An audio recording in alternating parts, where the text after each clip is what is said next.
human beings are like fish in water that don't know we're living in water, and that there's all these other invisible forces moving through the water all the time. And the water is the spiritual world around us. We're embedded in it. And these beings are constantly moving through our energy field and leaving traces of emotional impulses, thought forms, things of that kind, that we have to be clear enough to perceive that, separate it from what we ourselves are generating in our thought field, and decide, do I want to go with that or with this? Mm-hmm. And as a person really opens up spiritual perception, this is where the rubber hits the road in real spiritual development. And you start perceiving non-physical beings and understanding the non-physical influences coming in without going off into some state of psychosis. It's got to be held in balance. That at that point, you can then differentiate where's this information and these impulses coming from, right? The different types of beings. One of my favorite experiences on a podcast is when there's somebody who unlocks an entire new map of the cosmos, internally or externally, that can give me access to wisdom that formerly I didn't have available. And that's what Dr. Robert Gilbert is doing on this show. He's illuminating the Rosicrucian model and talking about Zoroastrian models of the cosmos, both internally and externally, that I was unfamiliar with, that I've allowed to work through my system and now inform my own beliefs about reality. This is a wild, powerful, interesting podcast that talks about everything from the Christ, the Satan, the Lucifer, the Rosicrucians, the Freemasons. I mean, come on, y'all. This podcast is awesome. So without further ado, Dr. Robert Gilbert.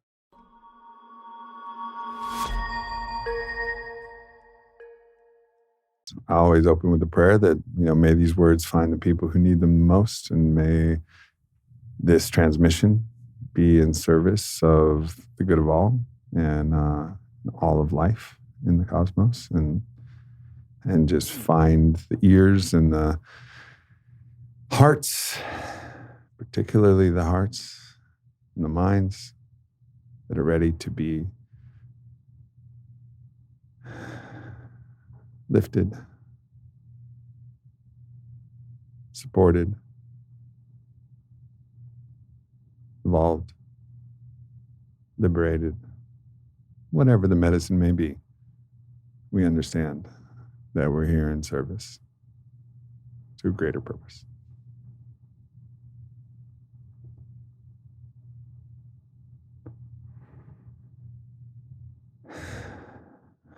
All right. Here we are. I've been really looking forward to this podcast. And one of the things that I look forward to more than anything else in a podcast is when I get to explore something that I'm lightly familiar with through my own, 24 years of psychonautic adventure and philosophy and experience. But there's a corner of the universe that hasn't been well illuminated.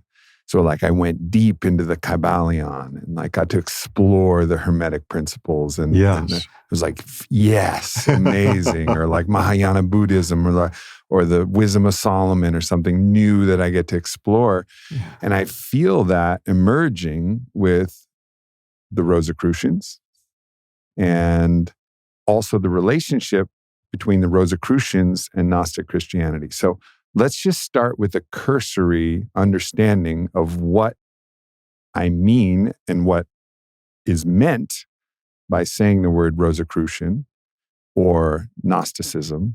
Okay. And then eventually, I want to get to Zoroastrianism. I know that ties in. So I want to leave these breadcrumbs. So let's explore these different categories here and try to put language and experience to some of these constructs that have existed, and then we can illuminate the wisdom that's been kind of encoded for so many years. Okay, that sounds good. So when we use the term Rosicrucian, it comes from the root of the rose cross. One of the fundamental spiritual concepts here is that it's understood in the European Rosicrucian tradition that when we incarnate into the physical body, it's a kind of crucifixion, that the physical body is a vehicle, as it's described in the Indian Vedic tradition, It's a vehicle or a sheath for our spirit to work through. But by moving into the physical body, it's like a black cross.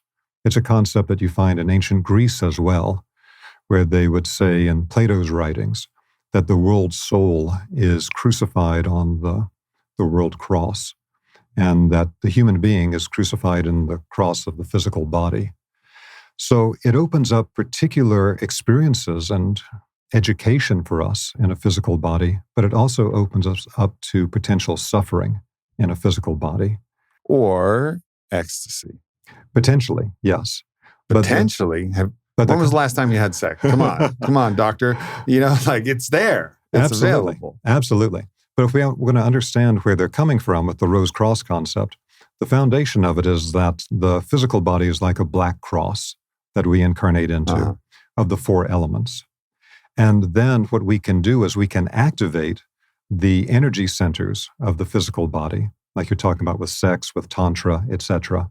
And the activated energy centers can be brought into such activity that they become like a blooming rose in the energy body. Mm-hmm. So the rose cross is the black cross of the physical body, with the activated energy centers becoming so full of life and activity that what we think of as the 7 chakras become like 7 roses in the human energy body, full of life and vitality. And so it's about the experience of being in the physical body, in the physical plane, as a spiritual being, and raising the potential of the physical body to where it becomes a vehicle for the spirit, a vehicle for higher experience, a vehicle for education.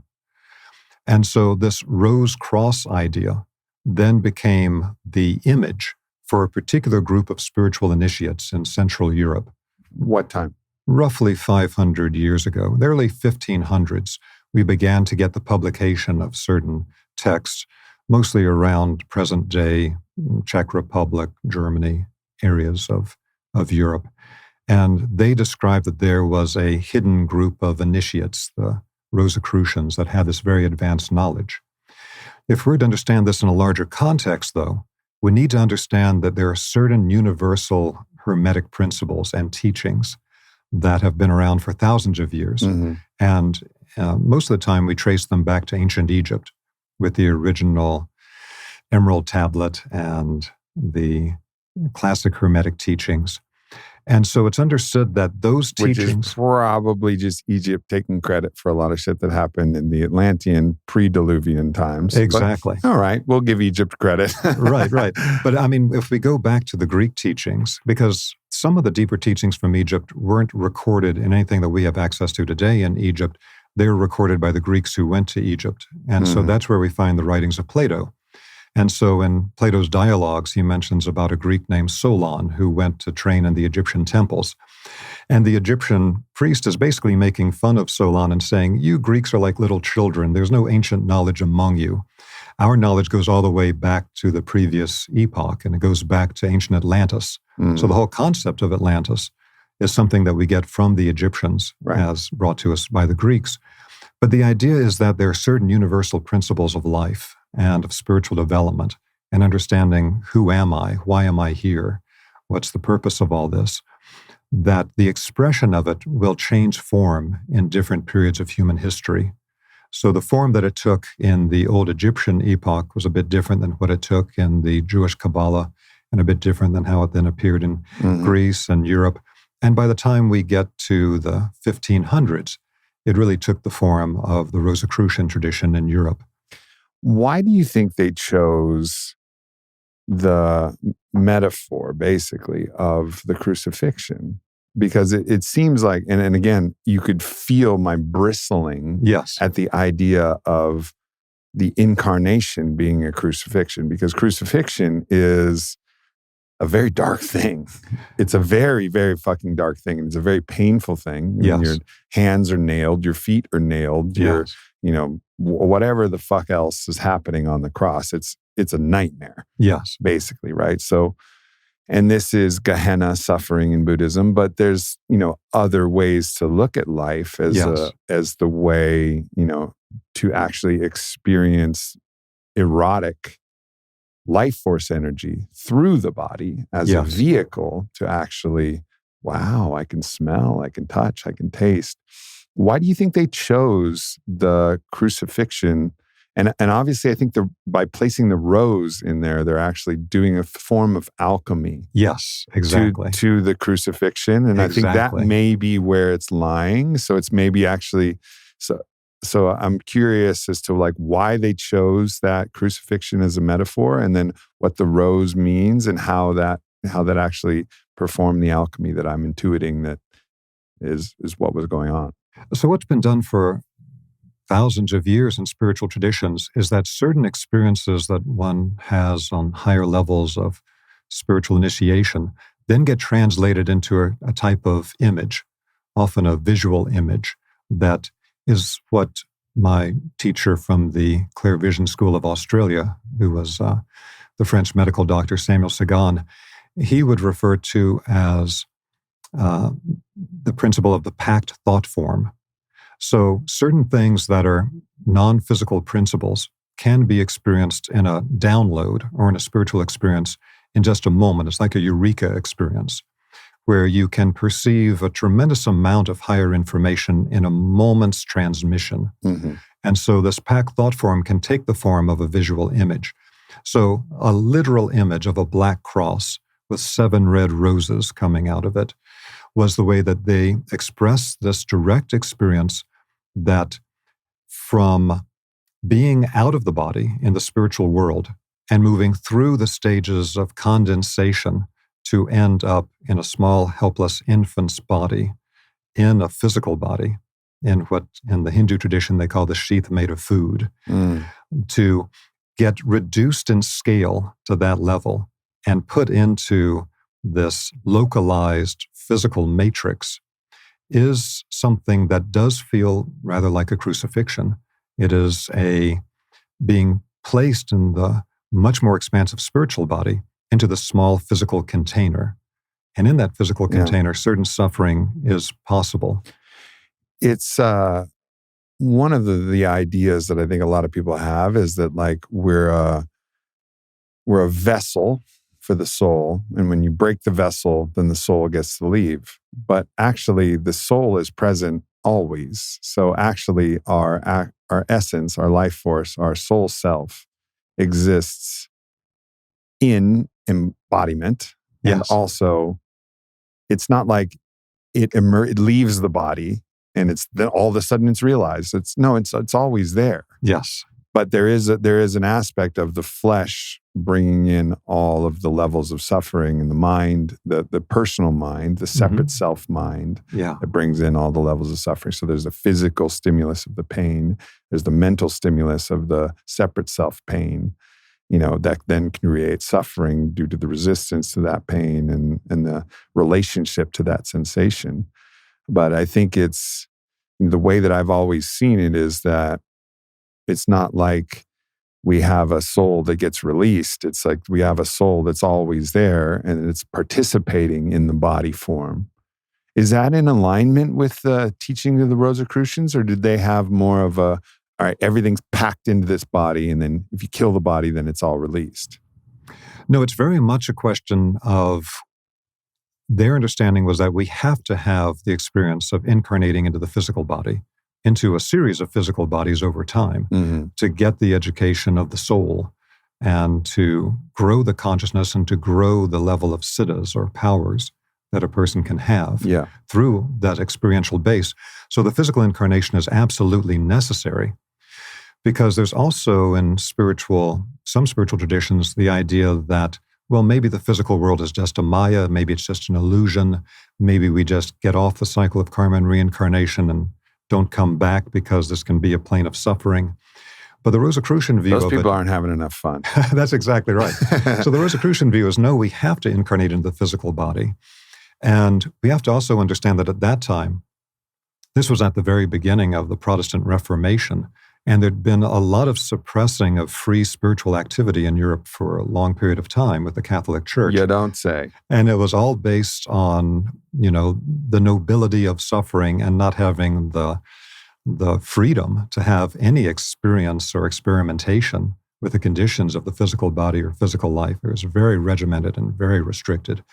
And so their teaching was in some ways heretical, that out of the incarnation of the physical body, which is absolutely necessary, we can actually, through our own spiritual activity, bring in the ripening of the potential. It's like the physical body being like a seed put in the earth. When that grows, when it ripens, it becomes these beautiful red roses of the activated energy centers, which means that we can use our physical incarnation to attain these much, much higher states. And evolve. Absolutely. It gets very interesting from a cosmic perspective when you think about evolution, because evolution requires time, actually. If you don't have the construct of time, then how are you evolving? You're already there or not there. In the timeless place, you're everything and nothing, and but the telos, the direction of evolution, requires time, which requires a body, which requires like a lot of different aspects that kind of start to layer into this beautiful, synchronized, magical existence, multidimensional existence that we live in. And that gives rise to the whole concept of the teleological destination, that there's something in the stream of time, having incarnated into space and time, that is pulling us toward our spiritual destiny, toward the full manifestation of our spiritual potential.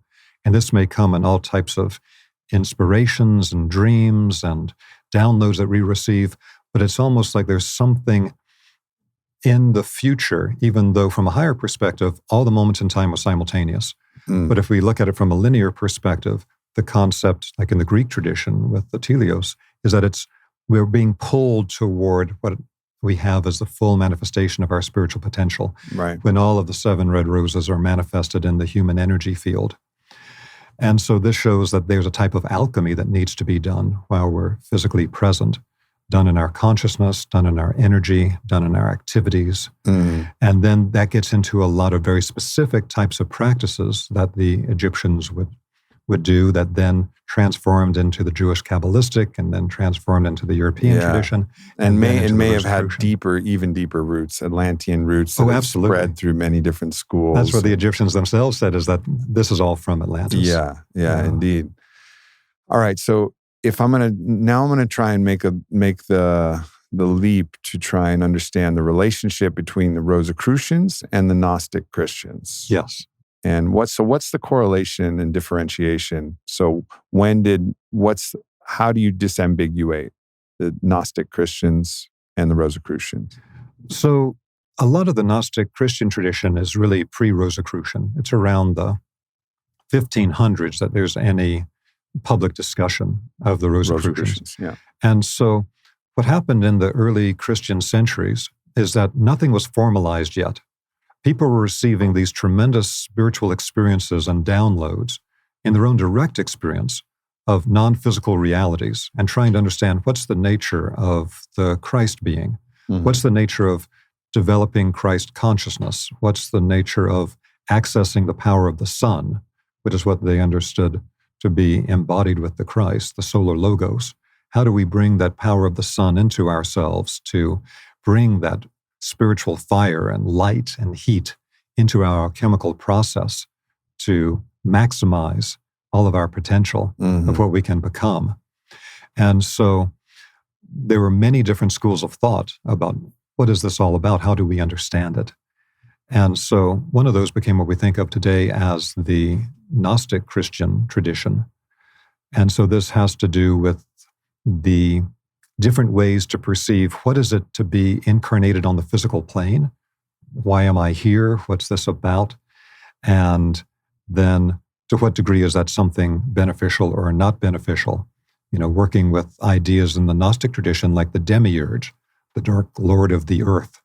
Let's go slow here. Explain the demiurge. So the demiurge was one way to understand what are the spiritual forces that are involved with taking all these non-physical spiritual beings and spiritual energies from the divine world and taking them through a series of alchemical steps to crystallize them into physical reality for us to actually as a spiritual being, move into a physical body, for the physical earth to be formed out of higher divine powers. Mm-hmm. And so there was the understanding that there were certain spiritual beings involved in that process of physical crystallization. And one way it was described by the Gnostics was as the demiurge. That's a particular type of spiritual being involved in the crystallization process. And again, this was seen somewhat differently by different groups. So my understanding of this is that and this comes from my own journey experience, from conversations with Matthias Stefano, lots of different sources, but ultimately there's the clear, pure light Yes. of source. Yes. Right? But it's undifferentiated. It's like it's the moment of the Big Bang where everything is just all pure potentiality, homogeneous in its form at that. And astrophysicists will say that the universe was about the size of the tip of your finger, and it's just all just pure packed white light, pure light, like the source light, all color, the all light, the all sound, and then it differentiates. And then the creation actually came from creating prisms of distortion, which actually, and distortion is an interesting word, but it actually is more like a prism that just refracts the light, so that now instead of the pure light, just like you do with actual light, you can use a prism to break it into a rainbow. Yes. Right? Even a drop of water. That's what a rainbow actually is. Yeah. Water, it's refracting the light so that now you see 7 colors instead of seeing just light, just the sun. Yes. It's not like, wow, 7 colors. Holy shit, it's beautiful.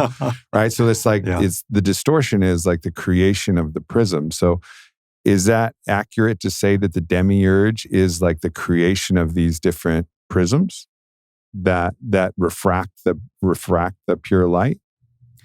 I think from the Gnostic perspective, they would see it more as the demiurge is part of a later stage of alchemical crystallization into physical matter, because it goes through multiple stages.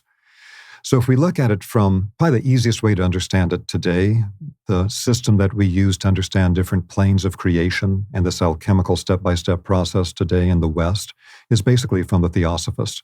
So we start with the divine plane. At the divine plane, everything is one. Everything's a unity. Nothing's differentiated. Source light. Source light, pure, clear light. Mm-hmm. And then the next step is to move from, in sacred numerology, from the 1 to the 2. And so we go from where everything is one and unity to a differentiation into yin and yang, differentiation into masculine and feminine. And that's where you get polarity. Absolutely. Polarity gets created, but at its most fundamental stage, polarity is not polarity of the physical plane. It is polarity of beings. It's polarities of consciousness, polarities of energy. And that's where we get in the Indian tradition the idea of the Shiva and Shakti as the actual higher spiritual personification of the male and female, which then have to be reunified in tantric work to go back to the highest divine clear light plane. From that spiritual plane, we're beginning to differentiate out first the pure polarities. Then we go into the deeper aspects of the prism, where all of the inherent potential for difference then gets manifested out.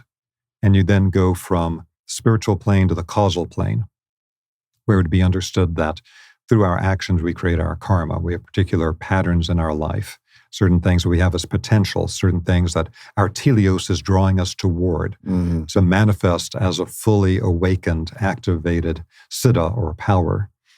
And then from the causal plane to the mental and the emotional, sometimes one or both of those referred to as the astral, and then into the vitality or etheric, chi, ki, prana level of pure life energy. That forms then the pattern in energy that then is the blueprint for the crystallization of physical matter, the physical plane. Different beings and processes are involved with every stage of that alchemical movement. And then the demiurge is involved at that last stage of the actual crystallization of the energy pattern into the physical matter, whether it's our physical body or whether it's the physical earth we're living in. So the urge feels like it's a desire, like something's being drawn forth. Like there's is urge the right word? Like we're drawn forth into this by some force. We could certainly see it that way.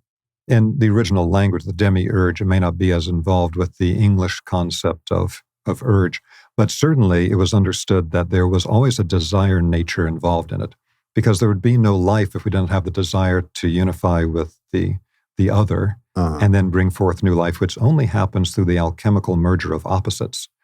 It's always the case in higher alchemy that it's bringing together the two opposite polarities in the right way that opens up the gateway to the divine plane, back to the source light. And so this is the key to everything. It's going to be at the first level, a kind of subconscious desire, a subconscious urge that pulls us toward whatever it is we need for that process to take its place. Then as we become self-aware, we illuminate that and more conscious of it, which means we can work with it in more conscious ways to help to develop our own, as the Rosicrucians would say, the 7 red roses, or the potential siddhas in our own energy body. So we're not just an animal being pulled towards something through subconscious urges, although that in itself is something natural and needed in the process. But as we become more conscious, we can bring more light, more love, more awareness into the process to help us develop ourselves into our fully awakened, activated form. So is the demiurge then value neutral in that it's creating all of the positive aspects of love, truth, beauty, transformation, and also all of the negative aspects of distortion, delusion, separation, all of that as well? Is it value neutral, the demiurge? Is it just more a force of creation?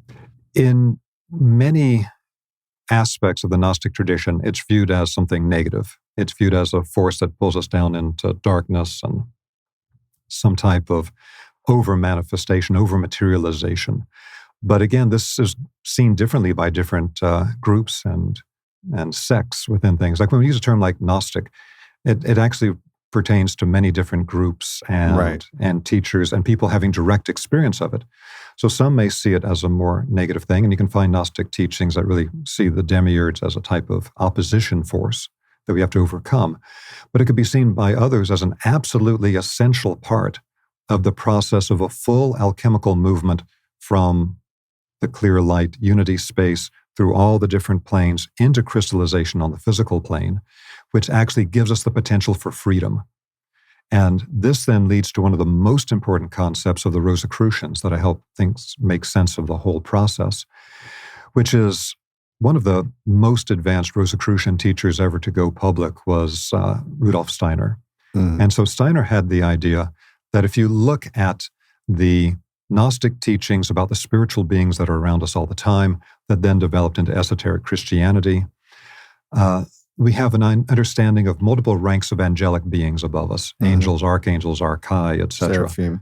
Yeah. Exactly. They all have different stages of consciousness, stages of development, different powers, things that they do. But there's the understanding that just as they have names that give them their identification for what their whole process is at that alchemical level, the human being's alchemical name is spirits of love and freedom. That's the Rosicrucian concept. That's the two key polarities that, according to the Rosicrucians, we're here on the physical plane to try to master. Now, this leads then to So spirits of love and freedom is what they describe humans as? That's right. So we are spirits of love and freedom. That is our That's the fundamental core belief. Yes.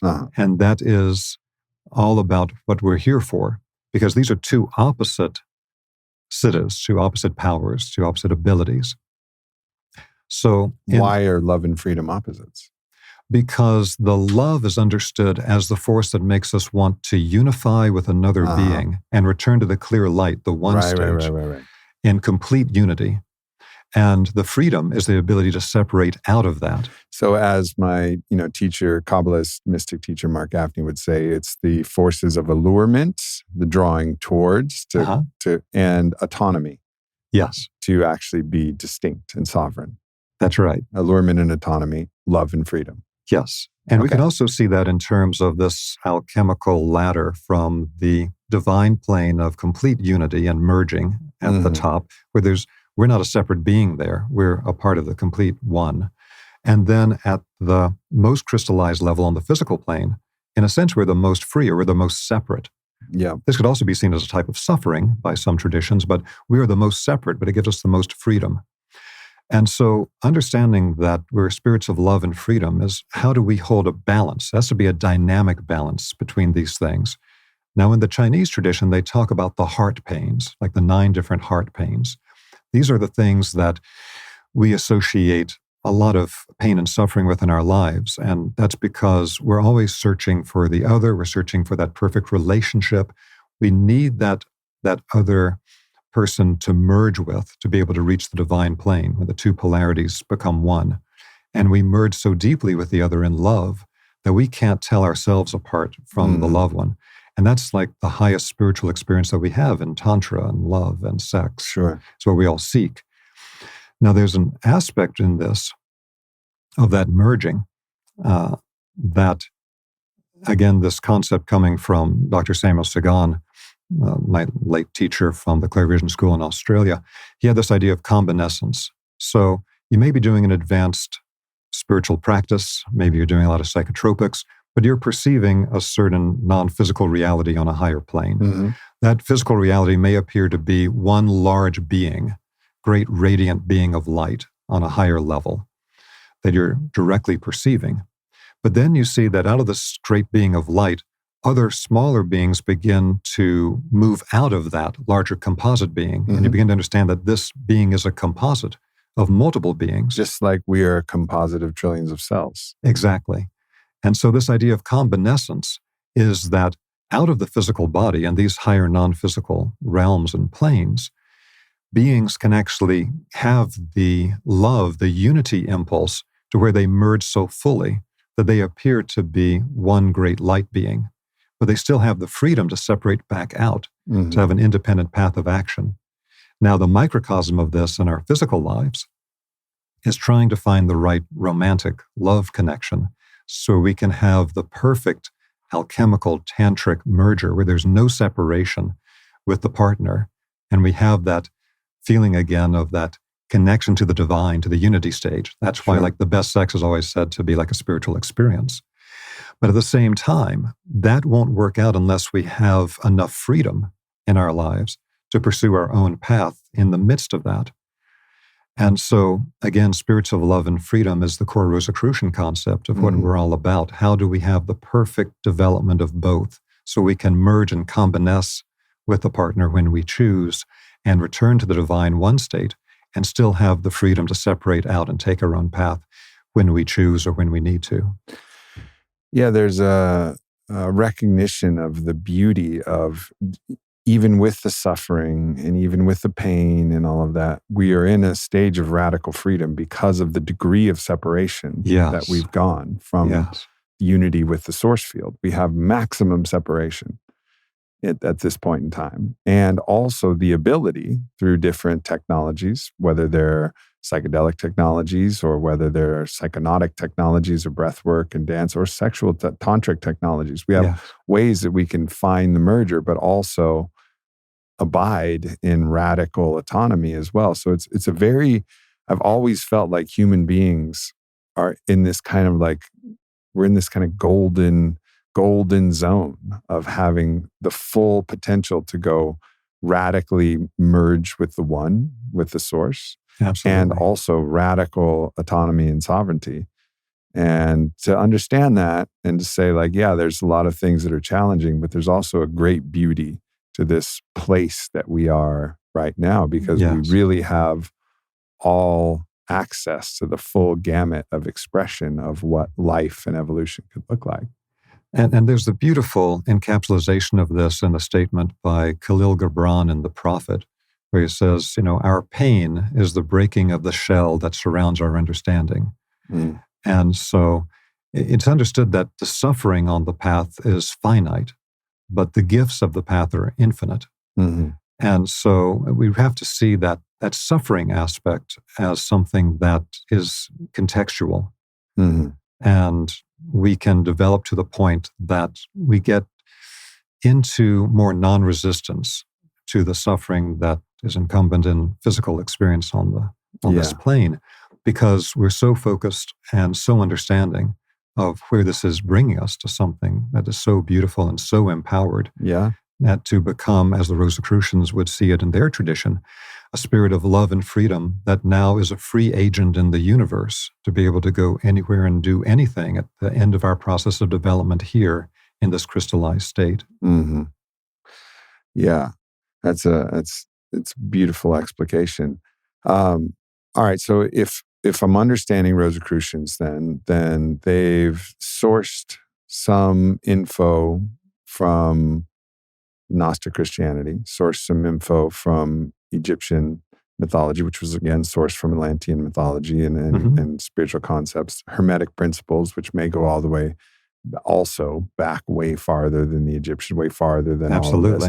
So it's like Hermeticism, Gnostic Christianity, a variety of different things. And then an actual group of people get together and they say, all right, we're going to make our own codex of symbols, which is going to be the black cross, the 7 red roses. And we're going to actually come forth, call ourselves the Rosicrucians, develop an order. Was it like a secret society? But basically they source all of this information in, 1500s, and they're like, we're the Rosicrucians. These are our symbols. We're condensing all of this higher wisdom into this framework and then starting to put forth content. Is that kind of what happened? Yes, the real publications that caught on were in the 1600s. Some of the spiritual work was going on back in the 1400s, but it was really developing as a process. Now, the Rosicrucians themselves would look at this as a process that was basically essentially non-physical in nature. So it wasn't necessarily that they had like physical books or text from the Gnostics or from Egypt or things of that kind, although they may have had access to some of those and some of those teachings on the physical plane. But it was more of an understanding that there were human beings that had gone through initiatory processes in Atlantis, Egypt, these other time periods, the Essenes, that now in their latest incarnation, with that being held within their consciousness, within their energy, are bringing it into modern earth and cultural conditions. And so it always has to be changed somewhat in how it's expressed.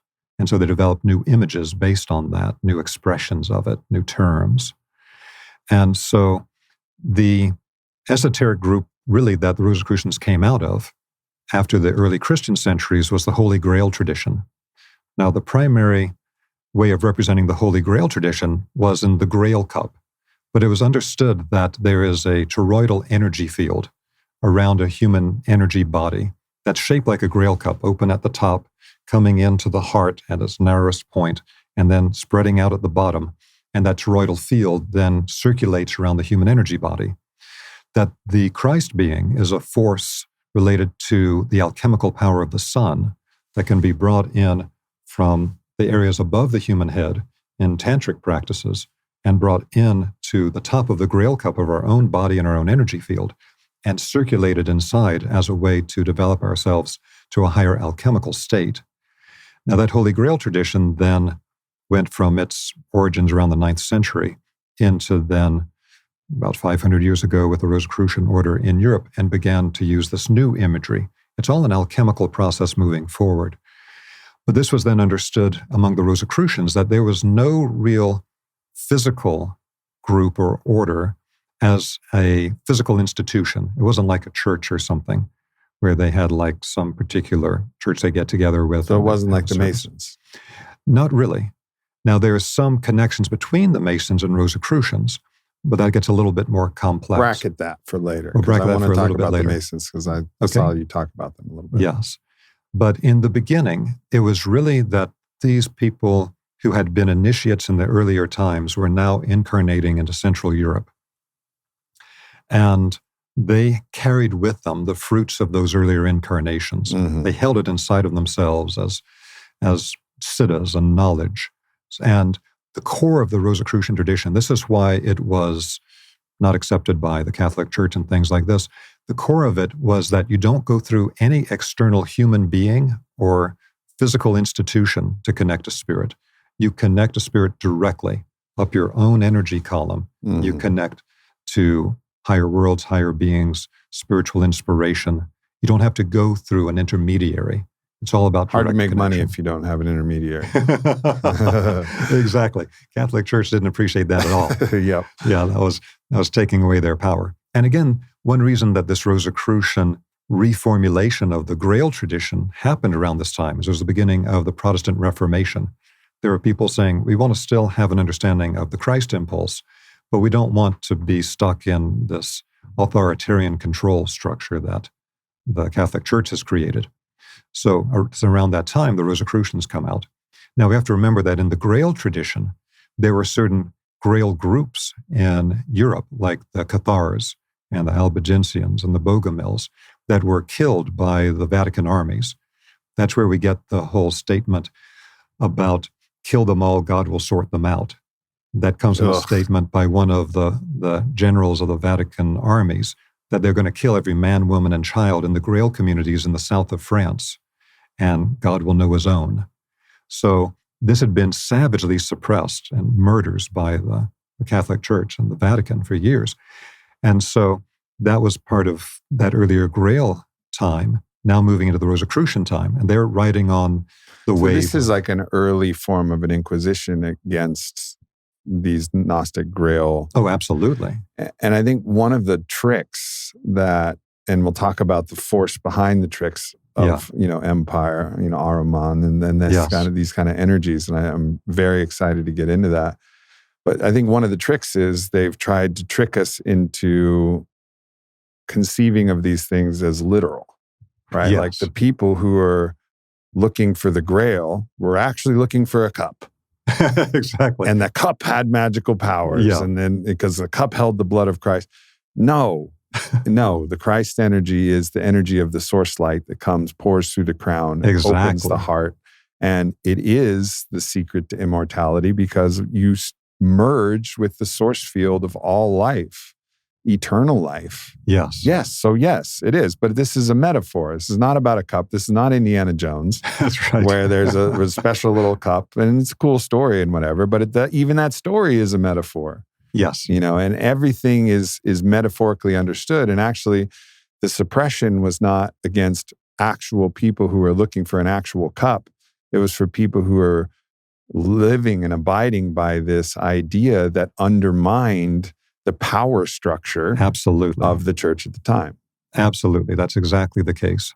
And so the Rosicrucians were adamant about this thing that you don't have to go through another person, don't have to go through an external institution. You develop the ability to directly connect to spirit and have your spiritual development that way. That's what they were all about.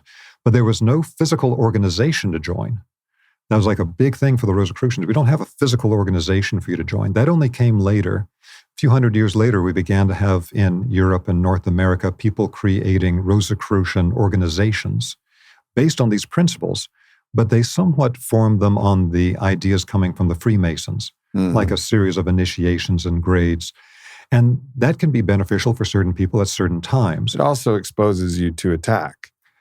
It does, as now soon as you you have say, them. like, I'm a Cathar, they're like, well, kill them all, let God sort them out. Like, there's a lot of shit that can happen as soon as you actually crystallize. The other challenge your form. Exactly. And the other challenge that can happen is that it can lead to people getting caught up in the political machinations of the organization, trying to move to higher and higher grades in this type of external institution, rather than the direct connection to spirit and having that trajectory of development. Again, it can lead to somewhat, I'm going through this external institution, I'm going through this particular leader of that group, whatever it is. There's a lot of pitfalls of hierarchy and Exactly. and not that hierarchy can't be helpful in organizing, a mission, a plan, a directive, et cetera. And I think we become allergic to hierarchy because of the abuse of hierarchy. Yes, absolutely. And it may be the case as well that we see this in context. People that have had a lot of initiatory experience in previous incarnations are at the stage of development that they simply can't tolerate being beholden to an external institution or something of that kind as a thing they have to go through to connect to spirit. For sure. But people that don't have as much initiatory experience, they may feel they need the support of that type of organization to give them some type of structure or guidance on the process, which requires a lot more pulling it out of yourself if you're going to connect directly. But it's important, I think, to understand that the original Rosicrucians were not about any external physical organization. It was all about your connecting directly to spirit. And although these initiates may recognize one another and they may work together on the physical plane at certain times, they would often themselves say that a lot of their connection was not physical. It was on a spiritual level. Sure. Because they're conscious on that level to be able to work together. And so the idea, though, that there were these great European initiates in a Christian context that had a level of development equivalent to what we might see in the Indian tradition or the Chinese Taoist tradition or something, is something that was very exciting at the time and still is exciting to people today, that there's a Western version of that type of very advanced spiritual knowledge. It's important to recover that lineage and to understand that it wasn't entirely broken. All of these, empire, as is the term that I like to use, to describe it. It's just the force. It's that force of control and domination. And we'll talk about these forces from the extra dimensional perspective. But empire seeks to break all of these lineages, and it includes the more kind of pagan in the good way sense of the earth-based traditions of the Druids. At the same time that the Roman army was going to decimate and destroy the Hebrews, they were also going up to destroy the Druids, both different peoples who had access to direct communication with Source, which then would, leave no authority and no power, or not enough power for the empire that seek to have all the power and all the control. Absolutely. In some esoteric Christian circles, it was considered that the Druid tradition in the Celtic lands had one of the healthiest ways of incorporating the Christ impulse into their work, that they were so tuned into the elemental forces of the earth and what was happening with the nature energies. They could perceive when these higher alchemical energies came into the land and came into the world. And it wasn't until later where the Catholic Church comes in and starts to try to affect the Celtic lands as well as they had taking over Europe, that it began to get more rigidified and began to have more of the unpleasant aspects of external Christianity and lost some of that beautiful original Celtic Christianity that it began with. Yeah. I want to weave a couple threads in here as well. So you hear something like the Knights Templar. Yes. Who were they? What were they doing? So the Knights Templar developed as an order within the Catholic Church, but they were always considered as something that needed to be observed by the Catholic Church because they were extremely dedicated to their own goals. Now, at this time, the Catholic Church basically dominated all of Western Europe. So the Templars developed inside of that. But the Knights of the Temple were basically a monastic order. So these are people that had taken vows of chastity, poverty, and obedience to be able to work for spiritual purposes in the world. Probably wasn't a Knights Templar in a past life. Well, you never know, because what happens sometimes... No, I'm pretty sure. I'm pretty sure, Doctor. Is that sometimes people will have great tantric incarnations, and then, so we have the complete spectrum of experience. We'll go into a monastic experience where we don't have any of it, and then we realize, wow, I really like that tantric experience. And let me get back into that. I understand. So that way we cover the gamut. But these are people that really wanted to serve a spiritual purpose. Now, we could talk a lot about the historical aspect of the Knights Templar, but just to talk about the real spiritual impulse behind it. So the Knights Templar were people that were working toward creating a spiritualized earth, a new spiritualized world. And so one part of that is that they were creating a new economic system. And that's why one reason they took a vow of poverty. They don't own anything for themselves, but they became really the first international bankers.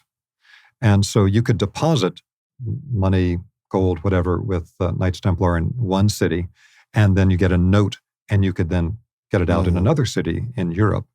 Or after they moved into the Holy Land. Which is and such highly in that helpful case. when you got brigands on all the pathways who are trying to Absolutely. rob you of all your gold. If you can distribute it to the Knights Templar who had armor and swords, which were effectively the power that would allow them to protect themselves, and then just have the note.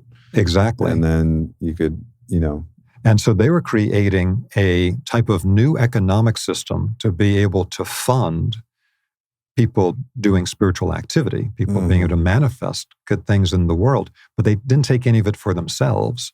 So again, they had a vow of poverty. So they're not doing it to enrich themselves. And it was really trying to create a basis for a kind of banking that's not based on usurious charges of interest. Right. Which then became a huge control mechanism for... Empire took it over. Empire took it over, and now banking is like one of the major levers. It's how you control the money system.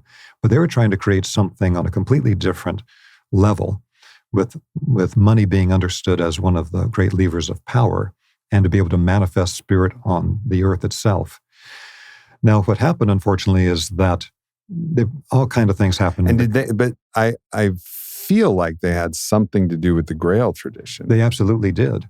So they considered themselves to be Knights of the Grail. They considered themselves to be completely dedicated to the Christ impulse to spiritualize the planet and to develop the world to a higher level. But they weren't afraid of getting into a fight.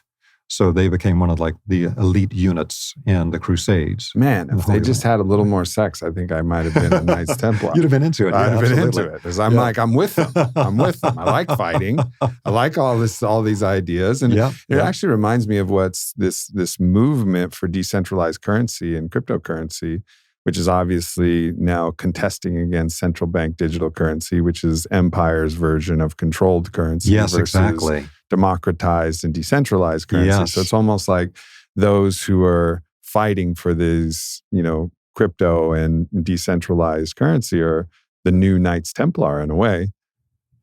It really is a kind of new Templar impulse, trying to wrest back all the power in economics to people using it spiritually in the world rather than the current control structure.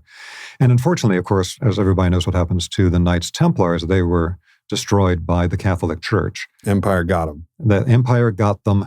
The Pope was being controlled by the King of France at the time. Or vice versa. Well, this is what was called the Babylonian captivity of the Pope. And he was actually being dominated by the French king. And so he got the Pope to declare the Knights Templar to be heretics so that he could seize all the gold and all the money that the Knights Templar had. And that's what happened. So they said that, they're heretics, they're devil worshippers, they're having sex, all this type of stuff. Anything that in the Catholic world would be considered to be bad, they threw at the Knights Templar. They murdered huge numbers of the knights. They seized all of their holdings. And that was the end of the Knights Templar. But it was understood there was a spiritual impulse behind it. And so, for example, in the Masonic tradition, there's like a particular grade out of the 33 steps that's considered to be like the Knights Templar grade. And there's other Knights Templar imagery within the Masons. But essentially, it was one particular type of warrior monk group that came together to try to do good spiritual things in the world. And like you say, Empire got them. But the whole beauty of the thing is that even if you kill them all, they will all come back in the next incarnation. Sorry about it. That's our ace. We're going to keep coming. And that's we're our going to ace keep in the coming, hole. and we're going to keep coming. You can kill us this time around, but you're going to die off in this incarnation. You're not going to live forever, and we're going to come back. Yeah. And we're going to come back with even more determination. Now, this is also more experience. Exactly. And this is also connected to what you're saying about, you'd like to be a Knights Templar except for the celibacy part of it. But there is an idea within spiritual... Maybe I was like the Ikkyu Sojun of the Knights Templar, right? And I was like, yo, it's even better if we do all this and have sex. And they're like, you're crazy, bro. And I'm like, but do you see what I'm doing here? I'm fighting better than y'all. Yeah, I'm fucking better than y'all. Like, it's all getting better. Maybe now I'm seeing a pathway where in a previous incarnation. Well, there's also a particular principle involved here that in many spiritual traditions, they would give something up for a certain period of time because it gives you magical powers in that thing later to have given it up for a period of time, because that's when you fully experience the loss of it and you fully experience it when you get it back, the true power of it. So it's like fasting. Exactly. You fast for, you go on I remember I've been on like 5-day fast where it's just like, it usually like juice or salt water or something like that. I don't go for the full intense dry fast Vision Quest version, but I remember like the first time I did one of those and I had a cashew. Yeah. And I was like, oh my God. Yes. A raw cashew. What a gift from Gaia, the heavens. I was like chewing it slowly. Like, this is incredible. Whereas, you've been eating a bunch and you're kind of full. It's the end of the meal. I'll grab a handful of those fuckers and just chomp them down and be like, cashews. Yeah. You know what I mean? It's a totally different thing. So I definitely, when you have the absence, also I did a darkness retreat experience, absolute black for 6 days. And the way that you appreciate light and your sight and the ability to see after you've been in complete darkness is astounding, and is one of these tools to actually help spring you into the proper gratitude and right relation to the gifts of this amazing world. And to help activate the pineal and pituitary from the darkness.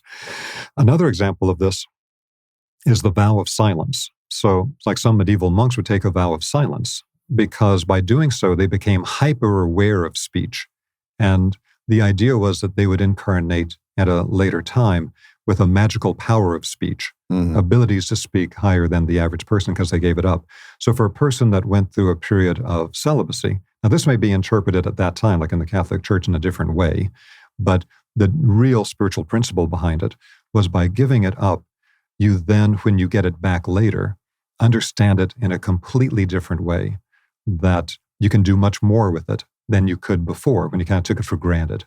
So as you're describing this, it seems like this idea of the continuity of your soul, and that your life includes your death and the future reincarnation of your life had to be present. Because if you're going to take a lifelong vow of silence for a later incarnation gift, you have to have this rock solid belief of this continuity of your life, which also gives you immense courage. It's like, kill me now. All right. Good for you. But I'll be fucking back. Yes. And I'll be, the content, you're not going to be able to kill my actual life essence, my soul essence. I'm going to continue to evolve and continue to return. It's interesting that every major spiritual tradition in the world throughout history has always believed in reincarnation, except for the three monotheistic traditions in their external form. Right. Their esoteric versions always have believed in reincarnation. So Christianity, Judaism, and Islam, in their esoteric forms, already have incorporated an understanding of reincarnation. Sufism, Gnosticism, and Kabbalism. Yeah. Exactly. So if you read the documents from the first few Christian centuries before the Catholic Church brought in their dogma, in the first few centuries, writers like Origen from Alexandria, Egypt, he wrote an incredible book called On First Principles about what is the nature of the Christ being, what's the nature of a human being. And one thing he talked about was the transmigration of souls. Reincarnation was a Christian doctrine for the first few Christian centuries until the Catholic Church got a hold of it. It was absolutely present in all the early documents. And in Judaism, there was a book written by a Jewish rabbi called Beyond the Ashes, of this Kabbalistic rabbi finding the current reincarnations. Do you have his name? I know we can look up the name of the book. Beyond the Ashes. Yes. Name forthcoming. Yes. So he talks about in the book that he sought out the current reincarnations of Jews who died in the Holocaust. And in many cases, they weren't currently incarnated as Jews. They had incarnated in other groups, but he sought them out in their current incarnations. And so we can find all these indications of reincarnation being understood at the highest levels of the Western tradition, as well as every other tradition around the world. And again, that is one of the most important steps, I believe, for the key questions of human life. Who am I? Why am I here? What have I chosen to do in this current incarnation? To where we move beyond what is sometimes referred to as our present personality. I think I'm Robert Gilbert. I think that I incarnated in South Carolina and this particular Scottish background or whatever it is. But the permanent personality is much more than that. Right. We're beyond just our current gender incarnation. We're beyond the current racial incarnation, the current culture, something much bigger. And this is sometimes referred to as developing the vision of the eagle. The vision of the eagle is that If we look at the stream of time, if you stand at a stream of water, all you can see is that present moment, that the place on the stream that you're standing right then. But an eagle can rise above the river of time and see it from the beginning to the end of the complete river. And that's a major part of initiation in all classical traditions, to develop the vision of the eagle, to see not only Earth incarnation from the beginning to the end, but our personal incarnations, so that we understand ourselves based on the permanent personality with all the incarnations together as one, rather than just the present personality. And that opens up a lot more potential for higher consciousness and all kinds of activities. Yeah, absolutely. And it does an amazing thing with fear. If fear is the contractive force in the universe that actually keeps the flower, all the flowers, all the 7 roses of the Rosicrucians. Fear is what actually contracts them and slows down their spin and keeps them clogged and blocked and distorted, right? Yes.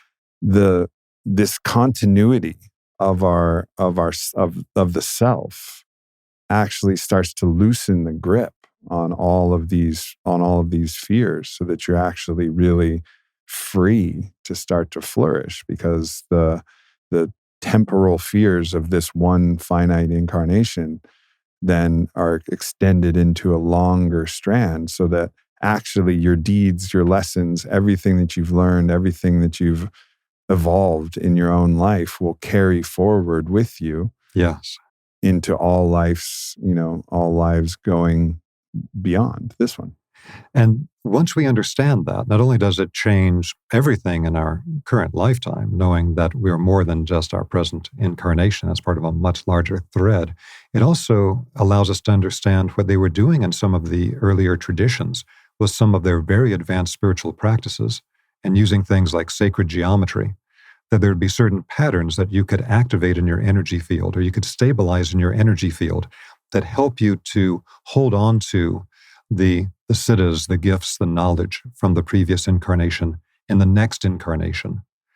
And so this is like one of the hidden aspects of what's referred to as the tree of life in the Jewish Kabbalistic tradition, that in ancient Egypt and among the Essenes and in other traditions, they understood that this was actually a form to be constructed in energy in the human physical body, because once you are able to structure the energy and consciousness in the body, then when you leave the physical body, it is a structure that can help to hold that content as you move to the next incarnation. Right. And until you understand this about reincarnation, you don't really get why they're doing these practices the way they are, because they understand that everything is a pattern. And it's like biohacking at its highest level, like a spiritual biohacking. Once you understand how to create the right pattern, that pattern is what creates a specific result.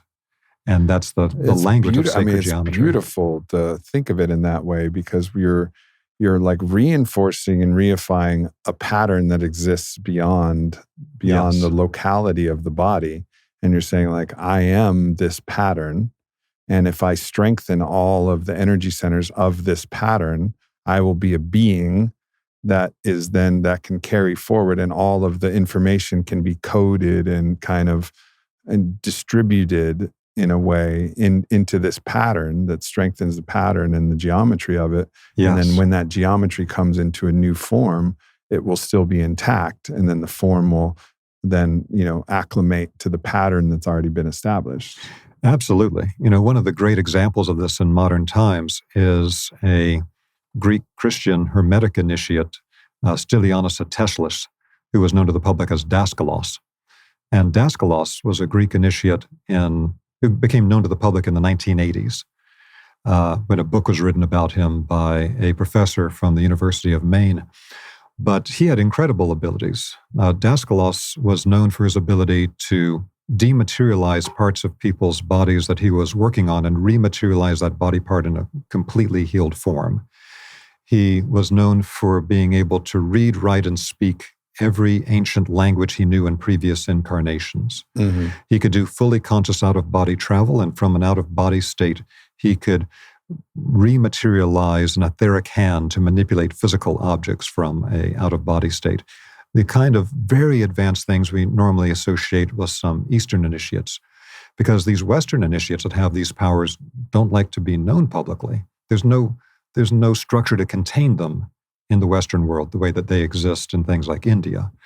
And there's swords that come, or guns that come for them. Exactly. When you expose, that's the interesting thing about the Eastern and the Western traditions. A lot of these Eastern traditions, you could be a guru. Yeah. And you don't get killed. That's right. There's a structure for it in the society. Yeah, it's like, oh, cool. Yeah. You're a guru. Yeah. Fantastic. Yeah. Like, awesome. You want this temple? It's amazing. Yeah. Just sit there and, eat fruit and throw it at people, whatever you want to do. Yes. What you're talking about Maharaji there, just like gave snacks to everybody and did magical things. Yeah. But you become a messianic figure in the Western tradition, and it's like, here come the spears, here come the arrows. Yeah. Didn't have a container for it. Exactly.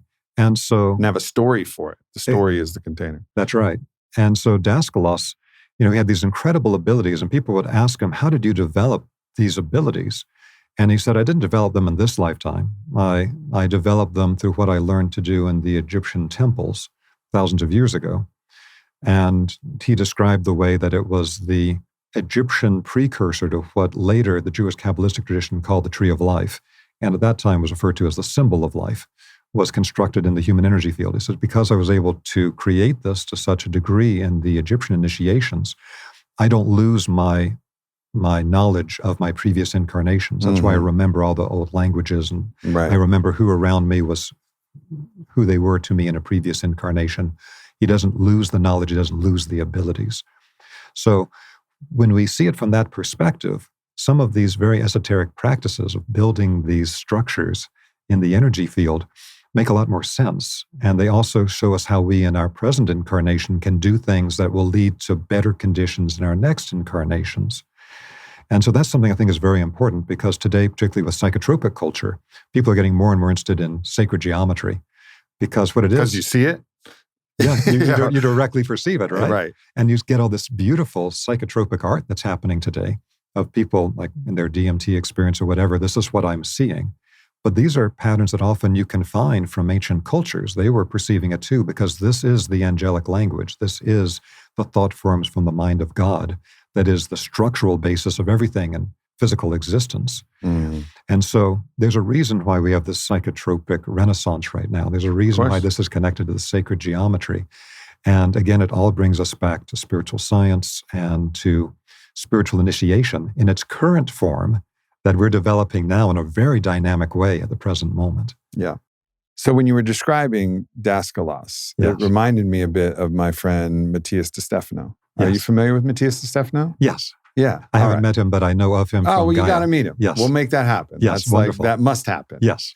Because he remembers his past incarnations and remembers the wisdom and technologies that he was accessing during those times. Yes. And it's very interesting. He's become a good friend. And oftentimes he has one of those phones that has like a little stylus where you write notes with the stylus. Yes. And he'll be writing in Atlantean just because that's like his home language. Yes. Because his primary incarnation that it was the source point was in the civilization of Chem. And so he has songs that he would sing, and you'll just see him scribbling in notes and be like, what the fuck is that? And he's like, oh, it's Atlantean. I'm just making notes for myself. And he's able to do, I just spent, 10 days in Egypt with him and just seeing the absolutely ridiculous things that he was able to do and the technologies he was able to do with different geometrical patterns. Like he had me and my wife in the center of a circle, and then he had 3 men and 3 women forming this kind of Merkaba form, the 6-pointed star, which was actually representative of a Merkaba instead of just a flat star. And then the masculine and feminine polarities, and then he had them spin, and then he had 2 basically electrons moving over masculine and feminine, circling in the opposite direction. He created this portal which awakened this massive explosion of my own heart center in a temple in Egypt. And it was because he remembers these technologies that are beautiful, that are capable. But what's interesting is he also remembers that some of the ways they used to be able to move some of the megalithic stones was form, like enter into sympathetic resonance with the stone, change the vibration of self, and then in resonance with the stone, change the vibration of the stone, change the actual physical weight of the stone, so the stones could be easily moved, because they weren't as heavy, because you were actually changing the weight. So this is a type of, manipulation of the physical world that Daskalos seemed to be able to keep intact. And then when I talked to Matthias about those powers, like, well, why can't you do it now? He refers to the necessity of a field of belief that allows for that possibility, that actually the collective belief, if the collective belief does not allow for that possibility, the single person's belief that they're able to do that will be kind of butting up against the collective belief field. So that's why some of these things that were very not only possible, but regular in times past are now no longer available. Daskalos seemed to be able to either have such a strong belief field that he was able to generate that he was actually able to do some of these things that were known and done in previous times in this incarnation.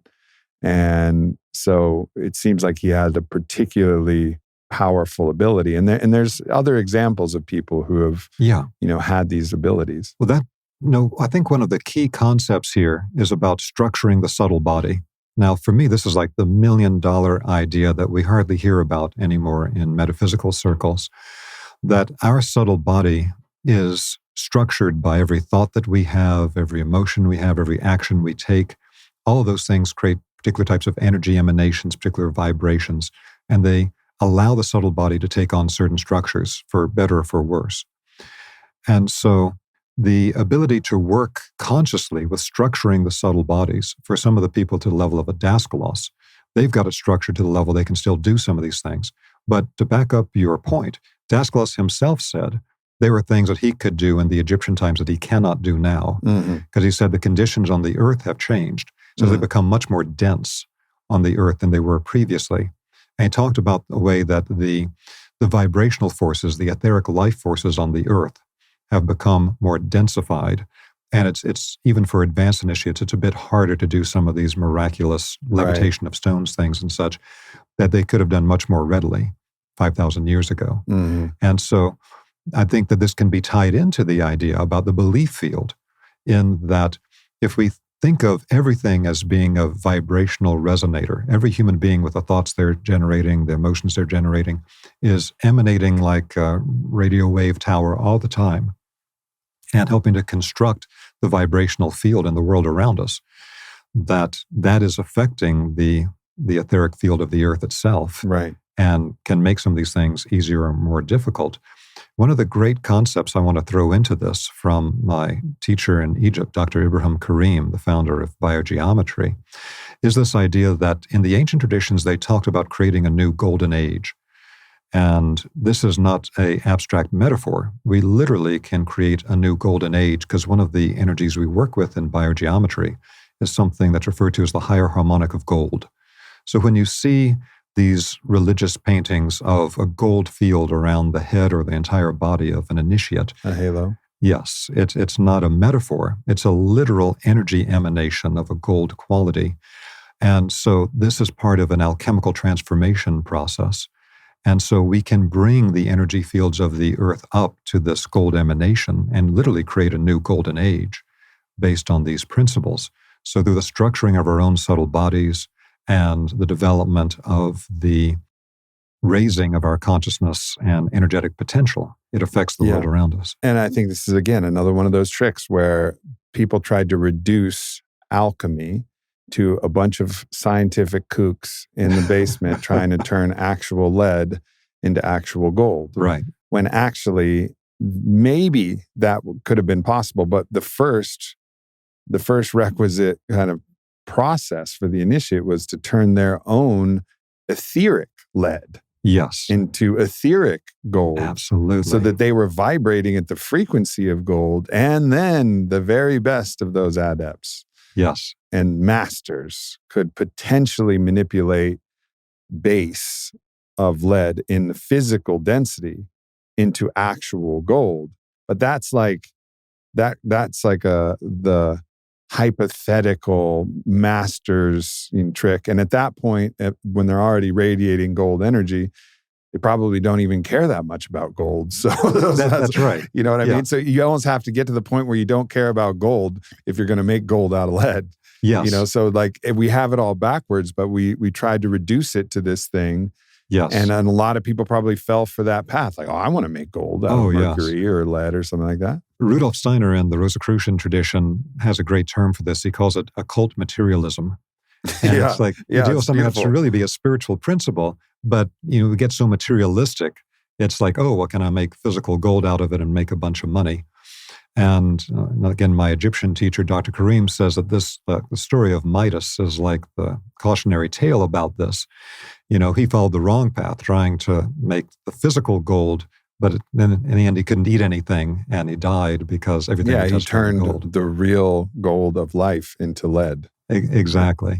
And so one of the things, though, like there's a practice that we talk about in Egyptian biogeometry. Now, we use a variety of energetic tools in Egyptian biogeometry that were designed by Dr. Karim and are made in Egypt to detect the different energy qualities, like higher harmonic of gold. But a very simple example of how it could be done is that you can take a sample of actual physical gold in one hand, and because physical gold is a crystallization or condensation of the etheric gold energy. So it becomes a sample of that energy. So you hold a sample of physical gold in one hand, take a pendulum in another hand, and connect energetically the two together. And then if you put the pendulum into a back and forth search position over a person's energy field, you might only get a very slight pull. But if the person goes into deep, authentic blessing or prayer, you'll see the pendulum start rotating very quickly, because it's connected to that gold energy of what's being held in the other hand. Because the person is literally emanating this gold energy from their energy field when they're in a state of true blessing, of true prayer, or a state of unconditional love. All right, so let me go. So this seems like a very pragmatic for those fellow occultists who are listening. It seems like a very pragmatic process here. So you got gold in one hand. Yes. Maybe it's a coin, maybe it's a bar, maybe it's a piece of jewelry that's made out of gold, whatever. Yes. You got gold in one hand, and then you have a pendulum. And I know that Ibrahim Karimi has his own, particularly sacred geometry pendants that he uses for this, which is probably the highest level that you can do. And I don't necessarily want to go into that rabbit hole, but we can. Okay. But pendulum. Yeah. And because I'm assuming it works with other pendulums as well. That for this process does not require a specialized biogeometry pendulum. It can be a fishing weight on the end of a string. Correct. Simply an oscillating instrument. All right. So you're then basically creating, as I use the term, sympathetic resonance with from the gold to the pendulum. Yes. So that the pendulum is detecting gold frequency. Exactly. Is that right? And then you're moving it up and down the energy centers of the body and seeing where there is strong gold energy. That can be done, although that's a different practice than the one I was just describing. Okay. The one I was just describing, when we're in the state of blessing, prayer, unconditional love, it gets the gold energy is emanated from the entire body, the entire energy field. So what are you using the pendulum for? The pendulum allows you to see the movement connected to if that energy is present or absent. So, for example... But that sounds like a diagnostic. If you want to call it that, but it's basically detecting the presence or the absence of a specific vibrational quality. That sounds like a diagnostic. Okay. Right, because you're detecting whether it's the gold, the emanation of the gold energy is present or absent. Or present or absent, or to the degree at which it's present or absent. And at that point, in this very simple analog method, we have much more advanced methods in biogeometry, but this is just to describe something very simple. Then you'll actually get an increase of the rate of rotation and the amplitude of the swing as the amount of that higher harmonic of gold energy increases. Right. So if you test any place that's called a power spot on Earth in this method, you'll find it has that strong higher harmonic of gold energy. It's a power spot. If you test any of the chakras in the human body, it'll have a certain amount of this. But what we do with our thoughts and our emotions, etc., can determine whether or not we are constantly emanating this higher harmonic of gold into our environment that then becomes part of the general mix in the environment around us, or whether we're actually generating other vibrational qualities that are sometimes quite toxic or quite harmful. All right. So let's say there's somebody on a bodywork table. Yes. Gold in one hand. Yep. I got a pendulum in another. Yeah. And I'm finding, let's say, the mind, the third eye, this third eye energy. Ooh, wow. A lot of gold, beautiful thoughts coming out of here, right? Yeah. Strong energy. All right. And then I'm moving down to the sacral chakra, for example. Okay. Right? Yeah. That sexual energy, that power source. And I'm like, ooh, wow. Not a lot of gold energy circulating from this point. So that to me would mean that, like, all right, so now what do I do? Is there something that I can do with the pendulum and with my intent? And I'm using me as a surrogate, as just an avatar for any practitioner who wants to practice this. So let's say you determine, like, all right, this is feeling pretty good. You may actually feel that the whole field is absent of gold energy, which at that point there's something to elevate the whole field. But let's say you find an imbalance, like strong mind, low, sexual energy center. Yes. So there's many different ways around it. Any type of vibrational input into the weak center could be used, all kinds of different methods to do it. It could be essential oils, it could be various types of natural plant substances. It could be any number of things. Some type of Reiki, some type of intentionality. Energy medicine. And in classical traditions, there's a very interesting aspect of this, working in the human energy field, that just like we talk about 7 chakras, there's a hidden pattern in a lot of classical teachings. So for example, in the Jewish Kabbalistic tradition, the original Hebrew alphabet is 22 letters. And in the classic work, Sefer Yetzirah, the Book of Formation, it says those 22 letters break up into 3 sets. There are 3 mother letters, 7 double letters, and 12 elemental letters. Now, the hidden part of that coding is that there are 3 major energy centers in the human body for our astral body or our consciousness work. There's 7 major centers in the etheric life body that we think of as the chakras. There's 12 levels of differentiation within the physical body that you see in these medieval diagrams. But sticking with the 3 for the moment, there's 3 major energy centers in the body that it's understood in many traditions, but one of the clearest descriptions is in the Chinese tradition. So in Chinese medicine, they talk about the upper elixir field.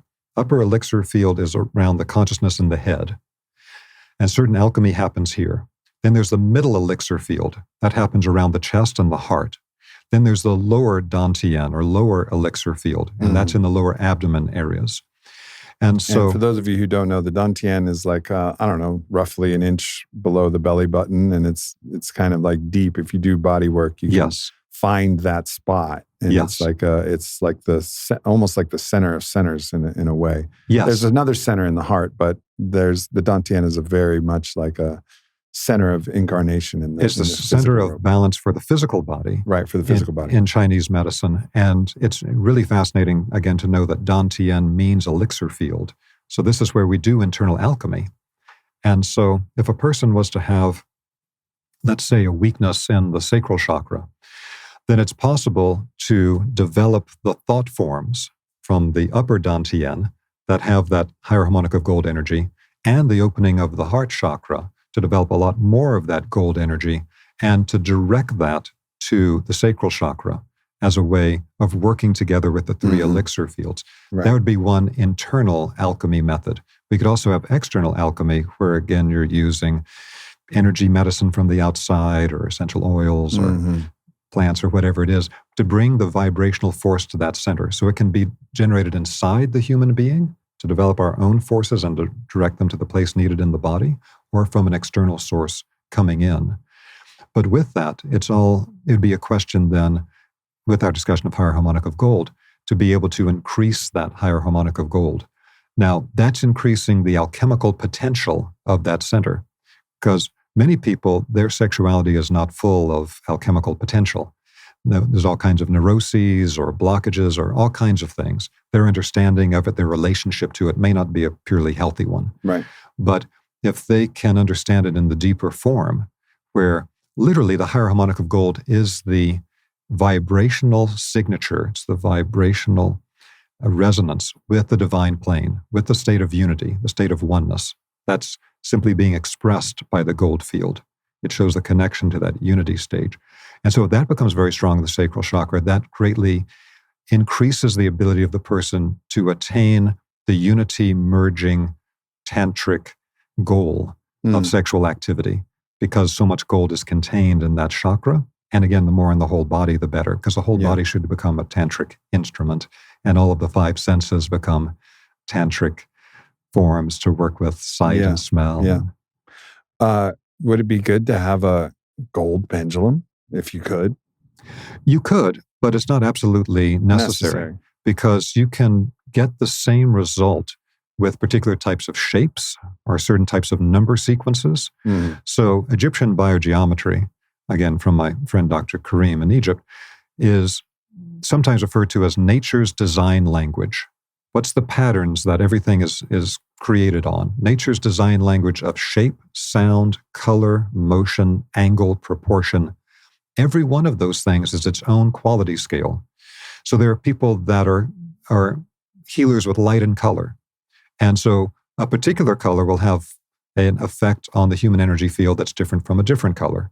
Some people are sound healers, and one sound will have a different effect on the field than a different sound. Yeah, I wish my wife was here. She would...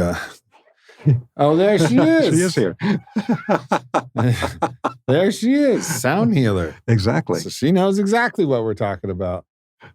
So with the biogeometry, we can also create this with geometric shapes, and also with, again, things like number sequences. So putting together the correct shapes and the correct numerical sequences can create the same vibrational quality as actual physical gold could. And that, again, is part of the steeper mysteries of ancient Egypt and the alchemical work of all traditions. I'm making a gold pendulum.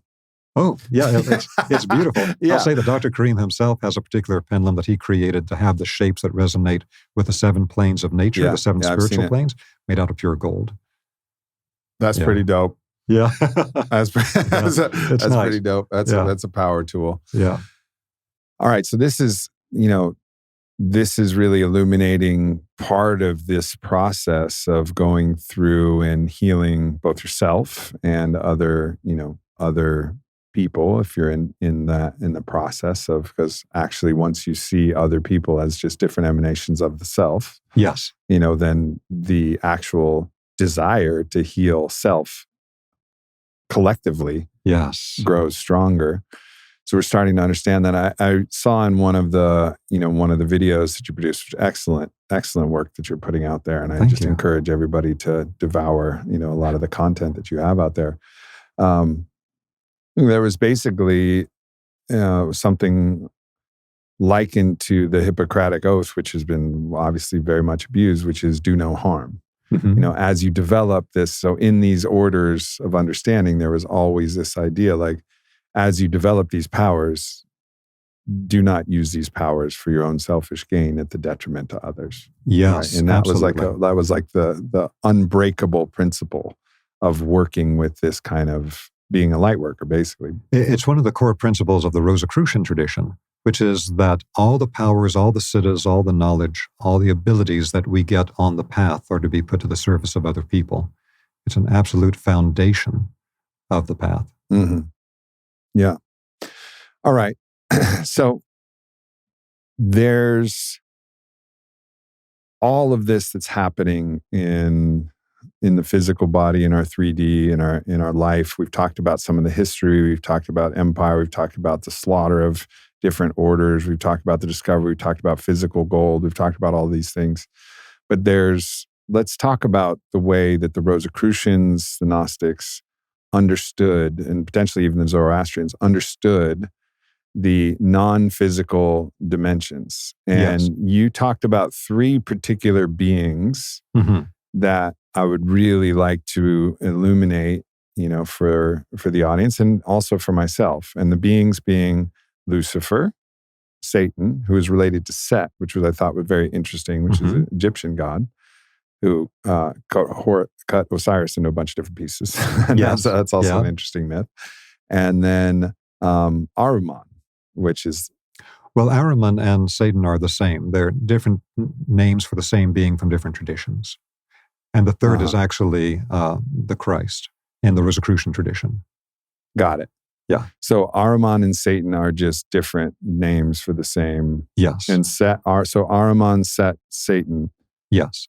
But isn't it from this kind of understanding of an egregore, basically, like a thought form actually condensing a reality in the non-physical, like the more you actually worship a being with a particular quality, would there not be a little bit of disambiguation between these entities based upon what has been placed upon the names themselves, even if they come from a similar origin? Yes, that's a very good, deeper aspect of this whole thing. So let's start with the fundamentals of it. Yep. So if we start at the divine plane, everything is one. It's all a unity. It's the source light. Then as you move to the spiritual plane, things begin to differentiate out into different high-level beings that have specific qualities or powers from the Godhead, like Shiva and Shakti as the initial power split. Shiva is holding the divine center at all times, but it's the Shakti that creates everything. It's the divine feminine that's moving around that center all the time. So they all have a particular principle involved with them. So another polarized principle is the one of the complete range or gamut from completely spiritualized to completely materialistic. And so these things at the highest divine plane level is a thought form in the mind of God, that as that thought form then begins to manifest out, going toward physical crystallization as its final stage, at its spiritual plane level, it will become embodied with a tendency of certain beings. Certain beings are going to be very attracted to the process of materializing things into physical matter. That's like the demiurge we talked about before with the Gnostics. Other beings are not going to want to deal much with the physical plane, and they're going to want to keep very non-physical and very spiritual. Now, as that affects human beings, that can be two opposite influences on us that we can become aware of from different types of spiritual beings that we encounter. So for the one extreme, spiritual beings that are extremely spiritualized, much more advanced than we are, but don't fully understand the purpose of the physical plane and just try to get us to have constant ecstatic processes and get off the physical plane and not reincarnate and that sort of thing. That's toward a particular aspect of spiritual light that became known in the earlier Western traditions as Lucifer or light bearer. These beings don't necessarily intend harm, but they, not wanting to deal with the physical manifestation muck down there as they see it, they see human beings as like innocent children being thrown in a slaughterhouse going into the physical world. So, hey, get off the cycle of karma and reincarnation and come back to the spiritual world. This is your real home. And so these beings were referred to again as Lucifer or light bearer. I mean, when you're saying referred to as Lucifer, like who's referring to that? Because Lucifer has not been referred to like that by most people. Well, we're talking about what's the deeper aspect behind it that then came into terminology in the Hebrew tradition and the Greek tradition that then became known in the Western tradition as Lucifer. It moved through these stages. But that was at some point it got corrupted dramatically and then actually it conflated with Satan. They couldn't even tell the difference between the two. But keep trying to keep it as simple as possible.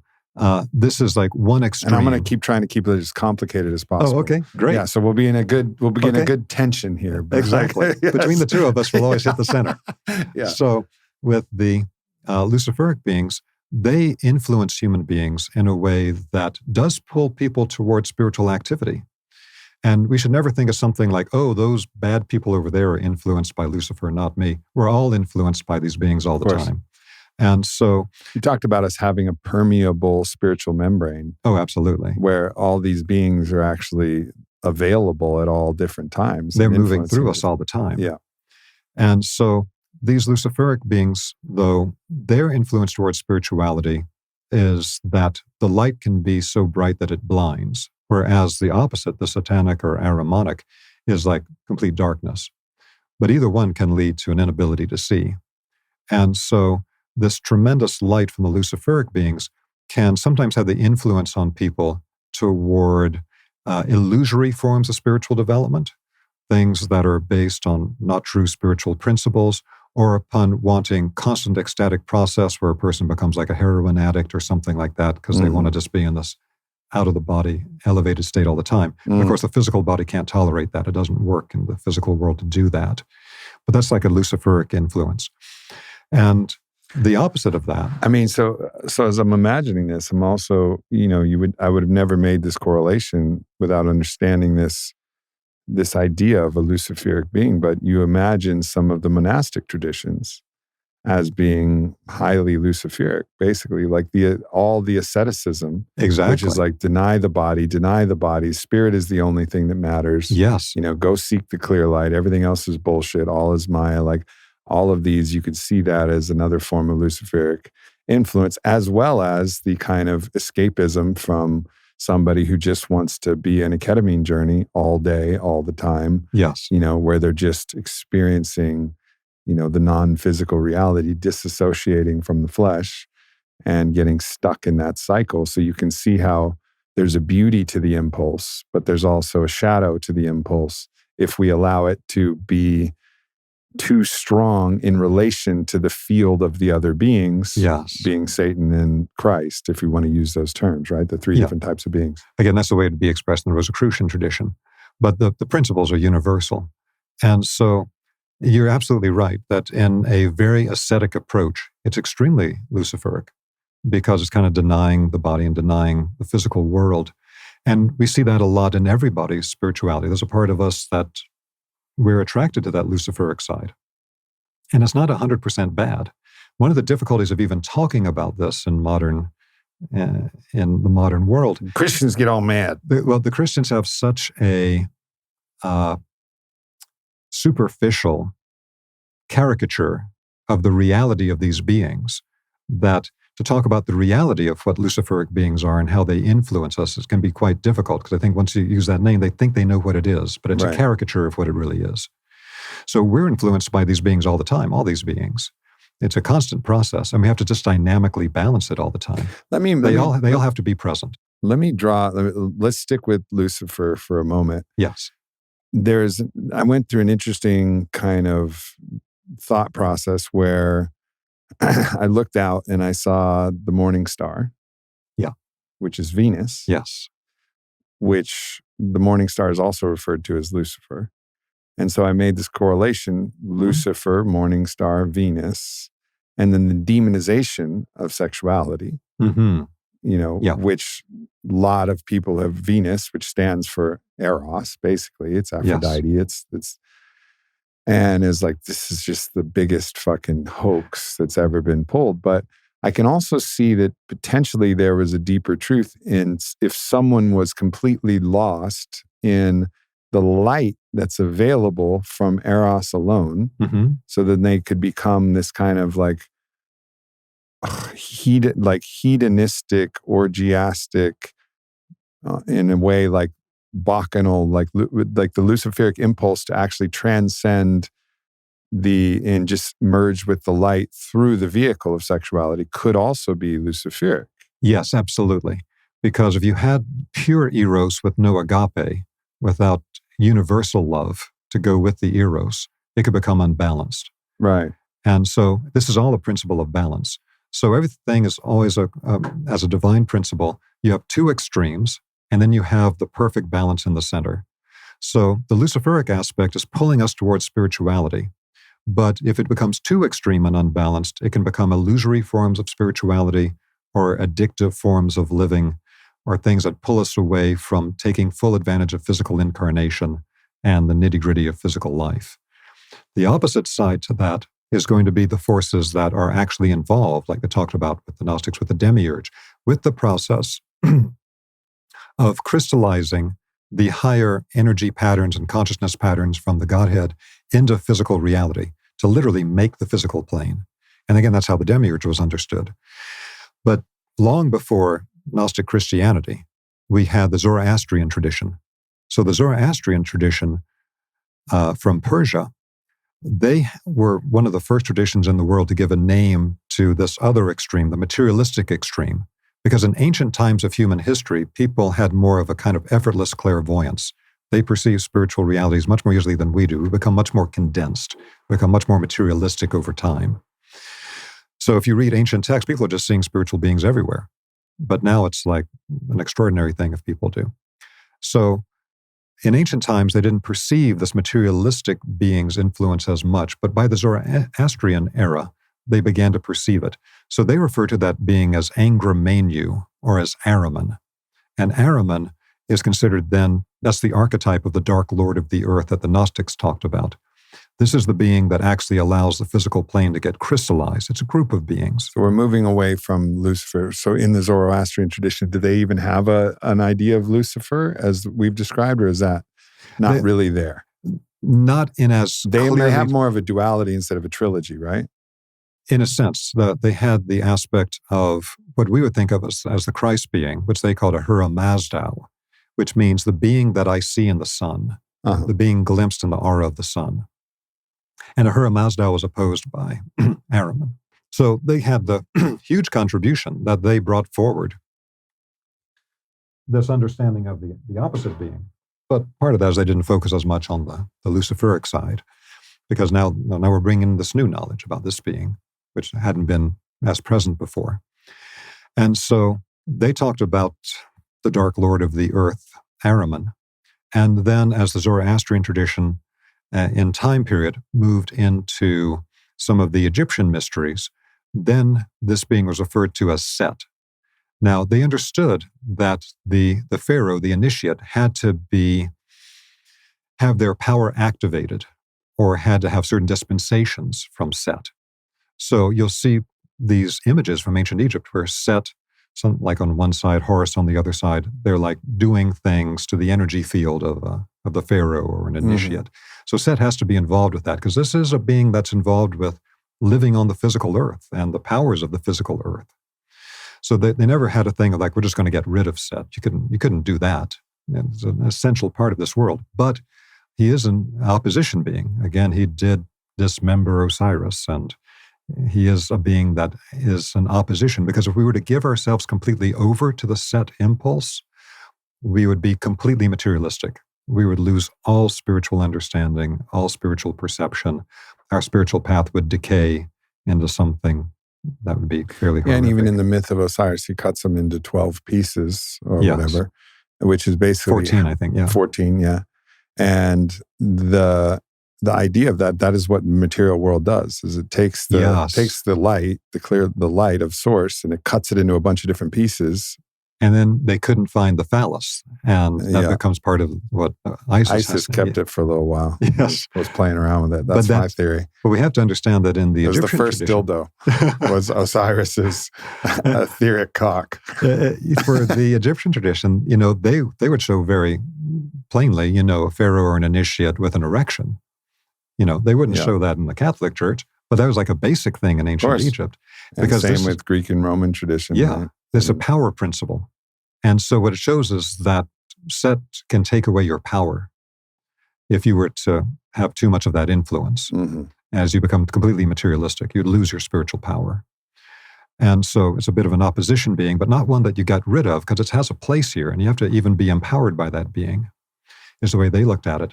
So when Moses led the Hebrews out of Egypt, and of course Moses was an initiate in the Egyptian temples, he knew their practices. The concept of Set became in Hebrew Ha-Satan, meaning the adversary.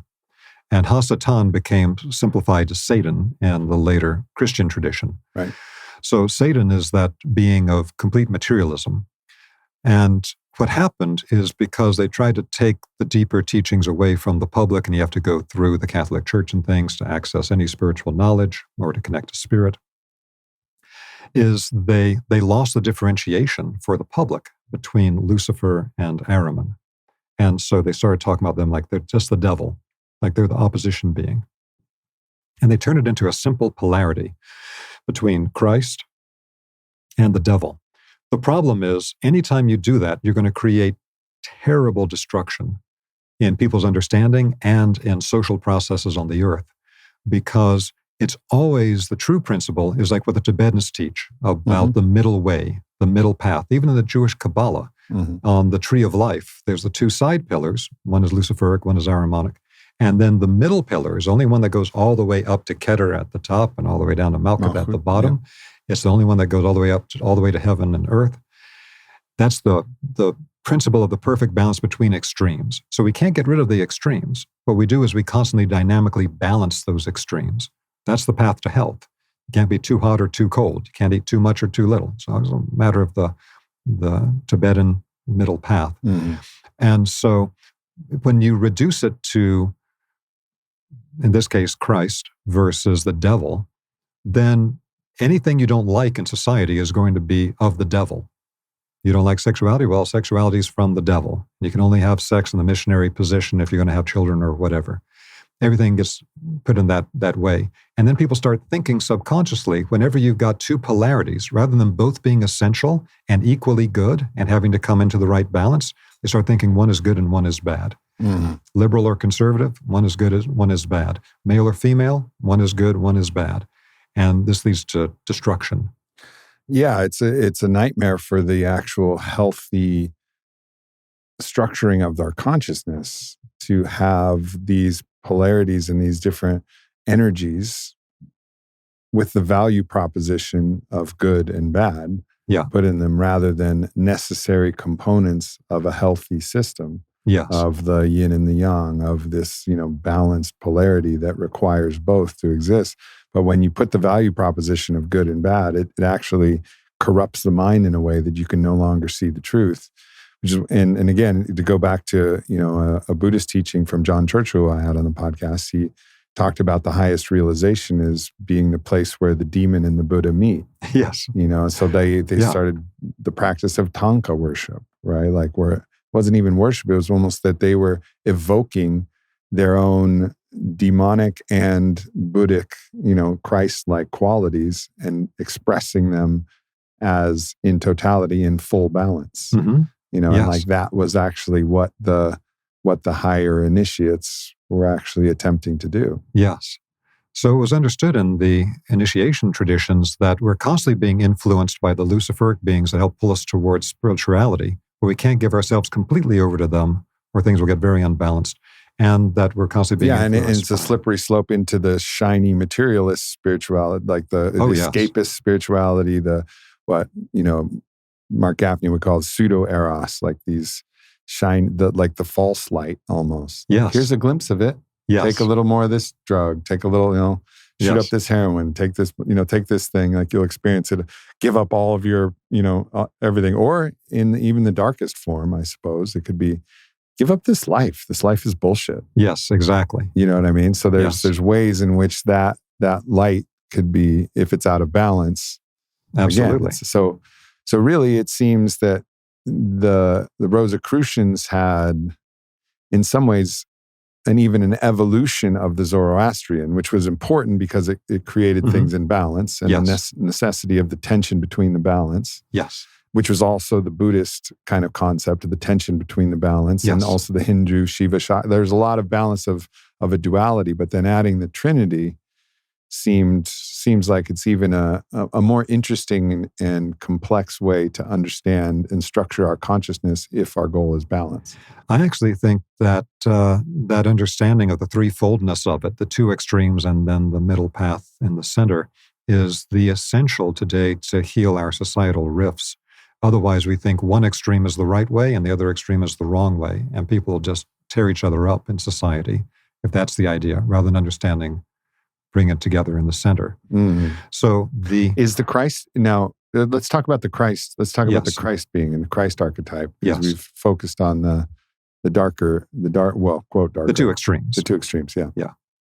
So the understanding then is that both these forces have to be present: extreme spirituality, which can become unbalanced; extreme materiality, which creates the physical plane, but we can't give ourselves over to it.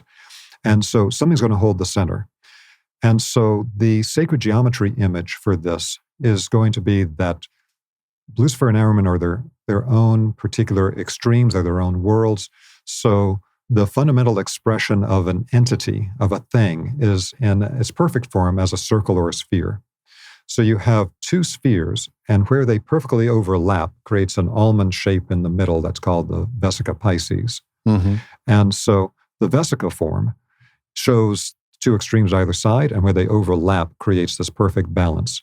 So in the Masonic-built temples in Europe, you will see above the entryway into the cathedral the Christ inside of the Vesica. They don't show you the other two circles, but they show you that Christ is holding the center. in the vesica. But sometimes you'll see things like the Buddha in the center of a vesica in the Eastern traditions. So whatever their being is, of a being that has spiritual wisdom or balance and knows how to balance these forces, that's what's held in the vesica in the sacred geometry form. And so it was understood in the Rosicrucian tradition that the Christ being and other beings of a similar nature, like at the archangelic level would be Archangel Michael, that these are beings that hold a balance between heaven and earth, between spirit and matter. And they can help us to unify these two things in a healthy way. And that's the foundation of mental health, emotional health, physical health, having a life on earth that leads to a great outcome or not. And so this is part of the understanding that the Christic process is to bring in the power of the being of the sun, the solar logos, in an alchemical process to bring it in, like was shown with the iconography around Jesus. Jesus, when he's going through that process of bringing in the Christ, has the descent of the dove of the Holy Spirit coming down the central column and entering into the crown center in the classic Christian iconography. And so this is turning ourselves into a Grail cup, allowing a being of a higher level that holds the balance to enter into us. Because the whole idea of the Christ is that this is a very high spiritual being, the being behind the sun. And this is meant quite literally. It's not a metaphor. That behind everything we see in physical reality, there are non-physical beings. So behind the sun, there's a great being. And we can bring that being into ourselves. Now, this had been done for thousands of years previously in other spiritual traditions with what they called sun and moon alchemy, where they would bring in solar and lunar forces into their own body for alchemical purposes. But this has a slightly different focus to it. So it was understood that Jesus had the capacity as an advanced initiate to do this process of bringing the Christ being into his own sheaths in a very powerful, tangible way. And so this then creates the understanding in the Rosicrucian tradition that unbalanced spirituality is connected to the spiritual beings that we experience on the spiritual path that are unbalanced, that are referred to as the Luciferic beings. And then the materialistic impulse that we're constantly dealing with in our physical lives and spiritual lives related to the Ahrimanic beings. And then the being that holds the perfect balance in the center is the Christ being. Now, are you using the sun being and the Luciferic being as somewhat interchangeable, or No. is it separate? As separate. We have to understand that when they understood the nature of this being in the Zoroastrian tradition, they referred to him as Ahura Mazda, the spiritual being seen in the aura of the sun. A person who had clairvoyance could actually perceive the sun being. And that was Ahura Mazda. So this is like a later understanding of the same principle. They refer to them as the solar logos. So the solar logos then becomes the Christ being in Christian understanding, but really the same as Ahura Mazda, and really connected to the sun beings understood in multiple traditions. But now with the development of the alchemical process that Jesus could do in bringing the Christ being into the physical sheaths of the body to transform consciousness, energy, everything else, the focus became there with the way that we understand Christ in the Rosicrucian tradition or in the Western tradition today. But as a complete system, then you have unbalanced spirituality, Lucifer, unbalanced materiality with Ahriman, and the Christ being holds the balance between the two as a spiritual being who incarnated into the physical plane, which most of them don't do to that level.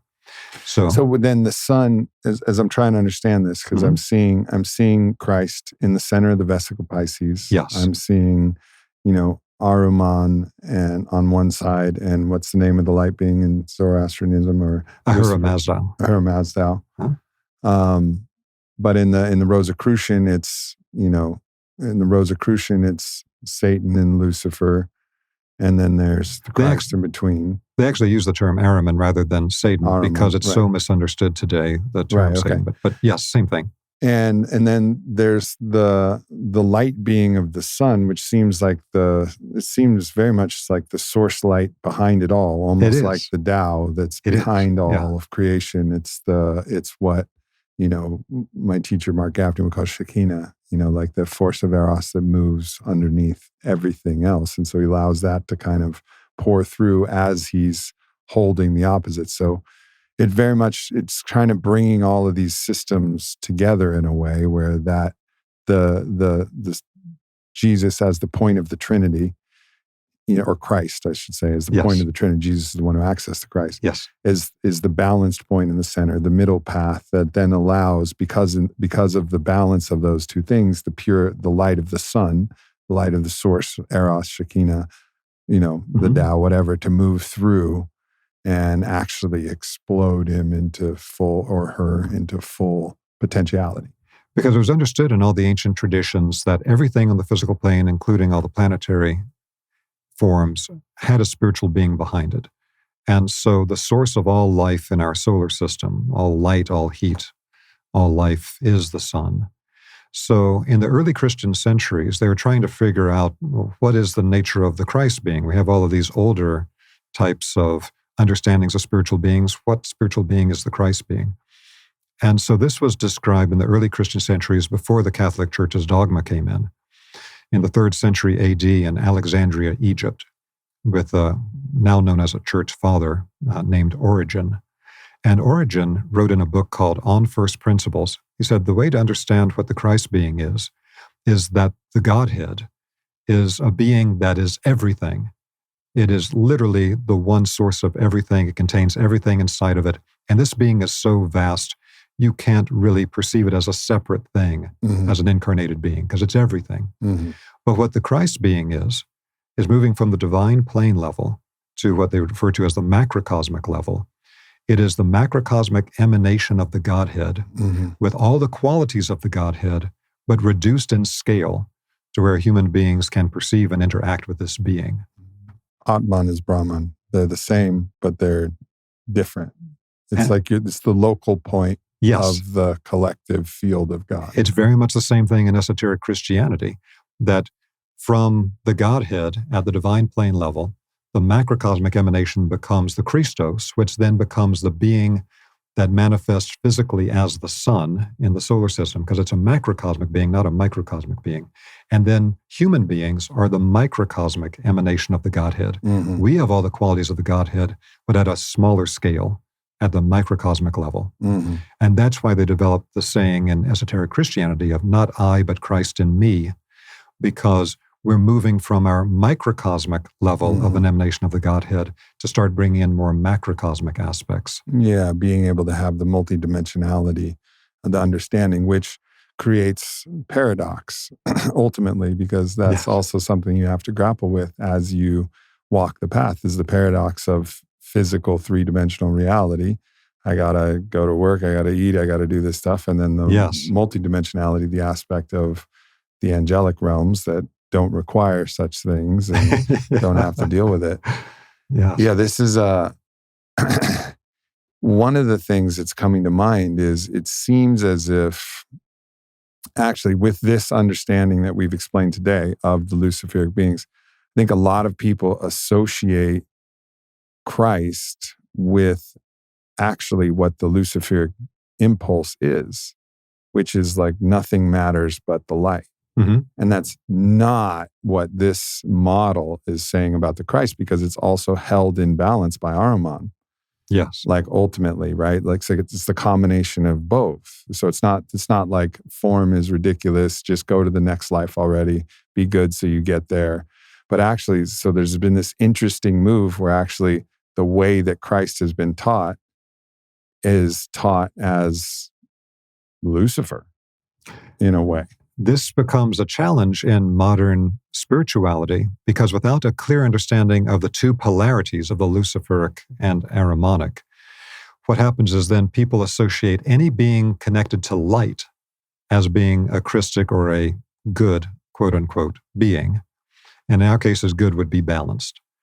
And that's not the way it is. We can be approached by all types of great beings of light that don't have a balanced energy to them, that may be giving us counsel that is illusory and is not real. Because again, the blinding light blinds as surely as the complete darkness. And so it needs to be understood that we're all of us affected by the Luciferic and Ahrimanic beings at all times. We are like human beings are like fish in water that don't know we're living in water, and that there's all these other invisible forces moving through the water all the time. And the water is the spiritual world around us. We're embedded in it. And these beings are constantly moving through our energy field and leaving traces of emotional impulses, thought forms, things of that kind, that we have to be clear enough to perceive that, separate it from what we ourselves are generating in our thought field, and decide, do I want to go with that or with this? Mm-hmm. And as a person really opens up spiritual perception, this is where the rubber hits the road in real spiritual development. And you start perceiving non-physical beings and understanding the non-physical influences coming in without going off into some state of psychosis. It's got to be held in balance. That at that point, you can then differentiate where's this information and these impulses coming from, Right. the different types of beings. So it was understood classically, and then that got lost, that we go through certain stages. The first stage is always mindfulness. It's simply to observe the content of our thoughts that we have, our emotions we have, our will impulses. Mindfulness is always the first stage, so that we become self-aware. And being self-aware, we already start to clean up a lot of our garbage, because once we see it, it's kind of horrific. Like, I can't believe I generated a thought form that negative about that person. Right. That's completely destructive. These are my agreements in fear. These are my, Yes. We start to become aware of actually what we're doing. So awareness is, yes.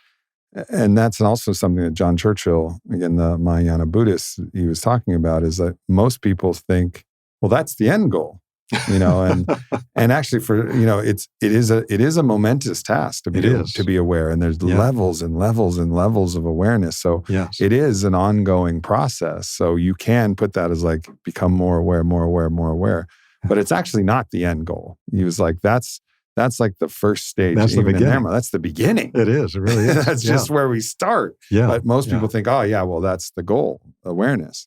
But it's just actually the first stop of the train.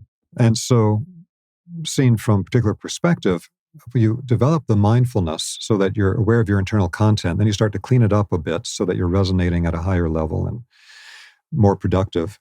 But then you become aware of what's inside of your present personality. That then, as you do the vision of the eagle and you begin to see this is a bead on a chain of multiple lifetimes, you then become more aware of your permanent personality. And then this helps you to understand what thoughts, feelings, etc. you're self-generating versus those coming in from the outside. And then at that point, you start to perceive, you can, in a healthy way, perceive non-physical beings and influences and start to have some discernment about what's the nature of the influences coming in. Because the average person who doesn't do any mindfulness, they are not aware of these influences coming in from the outside at all.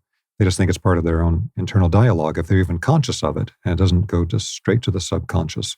Mm-hmm. In the Rosicrucian tradition, there is a particular exercise or practice that's known as the 6 essential exercises. And it's basically taking mindfulness to its full extent. They say that if a person does this series of practices, then they will be safeguarded against detrimental effects of all kinds of things in the world. It's really the foundation of everything. So the first 3 practices are to observe the content in your thoughts, your feelings, and your actions, and then to illuminate what it is so that you can direct your thoughts, feelings, and actions in the best way possible. So first you observe what's there without trying to change it. Just see what you're actually generating, and then you're consciously choosing the higher level thought forms, the higher level emotions, the higher level actions in the world in a fully conscious way. So it's mindfulness taken to a full extent. Then the next practice is one of positivity. No matter how bad things look in your life or the world around you, to look for the positive hidden in it. Mm-hmm. So the Rosicrucians give one example of this. There's a Persian legend of the Christ, where the Christ is walking with a group of disciples past a dead dog, and the dog is rotted and smells, and there's maggots crawling in it. And all of the disciples turn away in disgust. And the Christ looks at it as they walk by, turns to the disciples and smiles and says, "What beautiful teeth that animal had." It's like always looking for the positive in anything. Mm-hmm. And then the next exercise is radical openness to new perspectives, radical openness to new information, radical openness to new ways of living and being. And then the sixth and final exercise of it is to harmonize all that together in your daily life. So you've got illuminated mind, illuminated heart, illuminated will, positivity, openness to new things, new ways, so you don't get caught in the old traps. Illuminated will, I don't think we fully expounded upon that. Okay. So just like you can, in a clear mind state, observe the thoughts you're generating or the emotions you're generating, you can observe the impulses to the actions you take in your life. Mm-hmm. So before you take any action, if you really observe yourself internally, you'll see that there's an impulse toward that action. And some of these actions may be detrimental actions, like everybody that ends up in prison. People that end up in prison have particular problems in impulse control.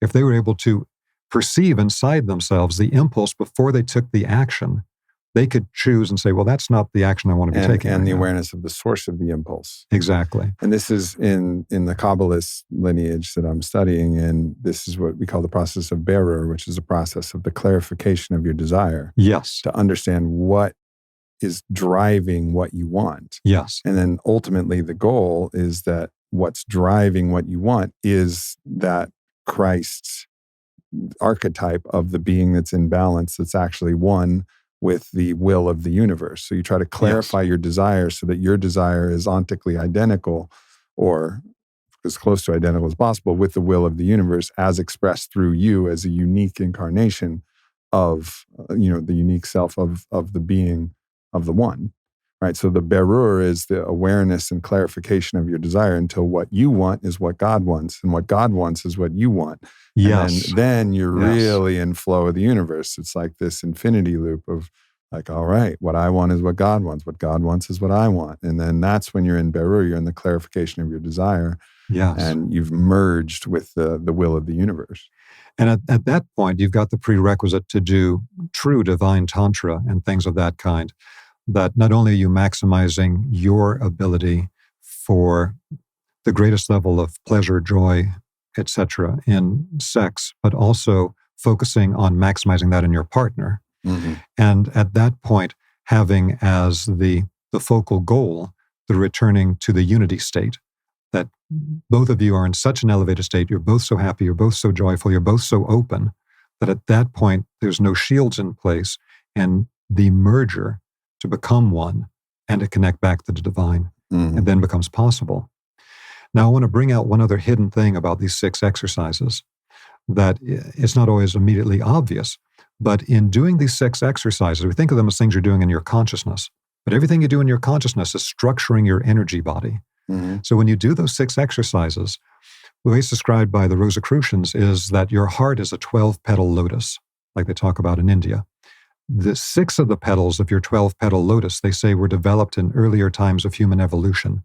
We have to work on another 6 petals to complete the process in this time period. So each one of those 6 exercises I just described develop one of the 6 remaining lotus petals. Once those 6 remaining lotus petals are developed, all 12 lotus petals of the heart become active. At that point, the heart becomes a fully active center for the entire energy body, and it becomes the organizing center for the entire human body of energy for a higher alchemical process to take place. If someone wanted to double click on this, go deeper, understand the process of developing these 6 petals of the heart, yes, this sixfold process, would just real quick, where would they go? Maybe you have some resources. Maybe there's a good source material that they could point to. So thank you very much. In the resources I created, there are things that are toward spiritual science, which is developing consciousness, and some that are toward developing energy with the vibrational science. So the introductory course that I have online for the spiritual science is called Essential Teachings and Practices of Spiritual Science. And that goes into great detail about each of the 6 practices and the 6 essential practices, and describes it, everything step by step for how you actually do it in a practical way in your own life. And it also covers a lot of things we haven't touched on about absolutely essential principles for developing consciousness and energy. Mm-hmm. So that's the Essential Teachings and Practices. And where do they go to find that? They go to my website, which is vesica.org. And Vesica, again, is that almond-shaped enclosure of the balance. And it's spelled V as in Victor, ESICA.org. Beautiful. All right. So I want to zoom out real quick and talk about the imbalance collectively that we're experiencing in the world, because in consuming some of your material, and I agree, there is a strong Ahrimanic impulse that's sweeping and overreaching into our world. Yes. And this is materialism, transhumanism, and you even make the connection to AI being actually the final step in the Ahrimanic victory, where everything becomes material, where you've actually split off all of your ability to access the higher spiritual actualization, and therefore split off your ability to access the Christ, because you'll be completely out of balance. You'll be overtaken by the Ahrimanic kind of impulse. Yeah. So talk about like this principle applied not to the individual, but to the collective, and like where you see it showing up. And then the correlation to what people see and ascribe to these ideas of like, is there actually a satanic, we usually use the word satanic, not many people use the word Ahrimanic. Sure. But is there a satanic undercurrent, and is this Ahrimanic being underpinning this, and is there a structure behind it? Like, what's happening here in the collective?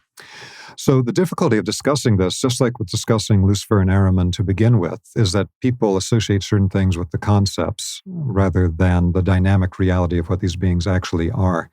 And so when we say something like, is there really a satanic force involved with this? The short answer is yes.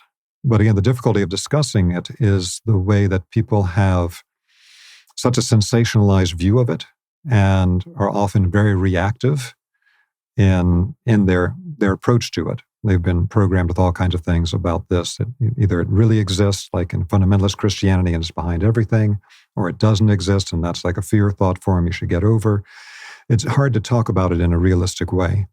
But there's definitely, these influences of the Luciferic and Ahrimanic are very, very strong at all times on a mass societal level, as well as on a personal level. It's just a matter of microcosm and macrocosm in this form between the personal and the societal. So we can see that, for example, in the 1960s, American culture was quite Ahrimanic in many ways. And as a counter impulse, you then had the counterculture in the 60s form. And that was Luciferic. And it could have become very Christic, but it became Luciferic because there wasn't a clear understanding of the balance between the polarities.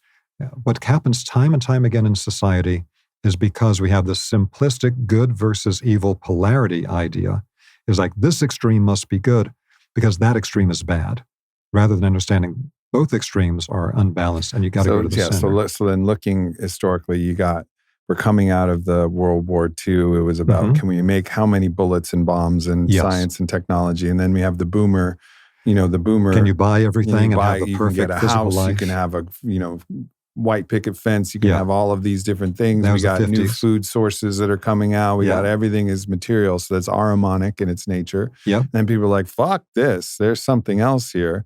And then they go swing too far on the pendulum the other side, and they get Luciferic, which is just, chasing that bliss, chasing that light at the expense of what's happening in the physical world. So what we have to do now, particularly with the psychotropic renaissance that we're in right now, is make sure we don't have happen what happened in the 60s. I mean, we got to learn from history, or we're going to repeat it every time. Yeah. And so, if you look at something like what Timothy Leary told people, and he influenced a lot of people with this, he said, with the psychotropics in the 60s, you need to turn on, tune in, and drop out. And well, to turn on and tune in is fantastic. But once you put in the drop out, now you're going to a Luciferic thing. I'm not going to activate myself to go to the center and balance the Ahrimanic aspect of the society. I'm just going to drop out. That's a purely Luciferic part of it. Well, so when people don't have discernment, the thing we have to develop at a societal level is discernment. And understand that it's always a matter of finding a center between two unbalanced polarities with every social question, everything that we're doing, everything in our personal lives. It's always the balance point, the radical center between two extremes. Because we don't want the psychotropic renaissance right now to turn into this dropout thing, which could easily happen. Because it can also happen that we become extremely self-absorbed, that my internal process is so fascinating as I'm working through all of my old stuff and I'm developing these new siddhas and powers and abilities and seeing these things. We have to be careful of what was discussed in the past. And this is really at a societal level as well as individual. There are certain challenges that occur on the path of spiritual development. So one of the first challenges that I talk about in my work, classical idea, that happens when you begin to awaken spiritually is something that is known in the Rosicrucian tradition as Luciferic inflation. That's where you begin to get a little bit of knowledge, a little bit of spiritual powers or siddhas, and immediately, as soon as you do that, Luciferic beings will come in and they'll whisper in your ear that, oh yes, not only are you on the path now and awakening, but you are so incredibly powerful and advanced and significant. And they'll start telling you all these things about you're the reincarnation of the most advanced people in human history, and you're this great avatar, and all these things about how you're better than other people and you're more advanced than other people and you're incredibly significant. And so the Luciferic inflation stages, you see a lot in spiritual circles where people get overly inflated, overly self-absorbed and self-referential and way inflated estimate of their own level of spiritual development. And so that's something we have to be very careful Which of. ultimately is Ahrimanic in the fact that they're becoming spiritual materialists. That's exactly what happens, yes. So it's almost like the Luciferic, there is a beautiful intention behind the core of the Luciferic impulse. Oh, yes. But when it gets mixed in with the Ahrimanic materialism and blends in an unhealthy way, in the shadow way, then you get Luciferic inflation. The Rosicrucians have a saying about this, that everybody wants to give themselves to Lucifer because that looks like fun. But what happens is that, he says, the karma of Lucifer is Ahriman. That if you go too far out on that edge to where you're unbalancing your brain chemicals and your physical body and all by doing too much of this stuff and being too self-absorbed, you're going to burn your life out and you're going to end up in a really rough Ahrimanic space. And so these things happen all the time. They're in constant dynamic interaction. And it is very, very possible to become a spiritual materialist, even though you think you're going this one path on spiritual development. So we have to be careful about not understanding creating a center through the psychotropic renaissance that we have now, and not falling prey to a really unbalanced self-absorption and way overestimating our level of spiritual development with Luciferic inflation on this path. Because, again, the only thing that's going to change the world is people changing their consciousness and changing their way of living and having discernment between these different forces. Because everything in our society right now is based on neurolinguistic programming and presenting things to us in a way that is meant to make us into a stimulus response organism and push our buttons. Even the way issues are described, they're described in terminology that's meant to push some subconscious impulse inside of us, to push us to a particular action. Yeah. So, at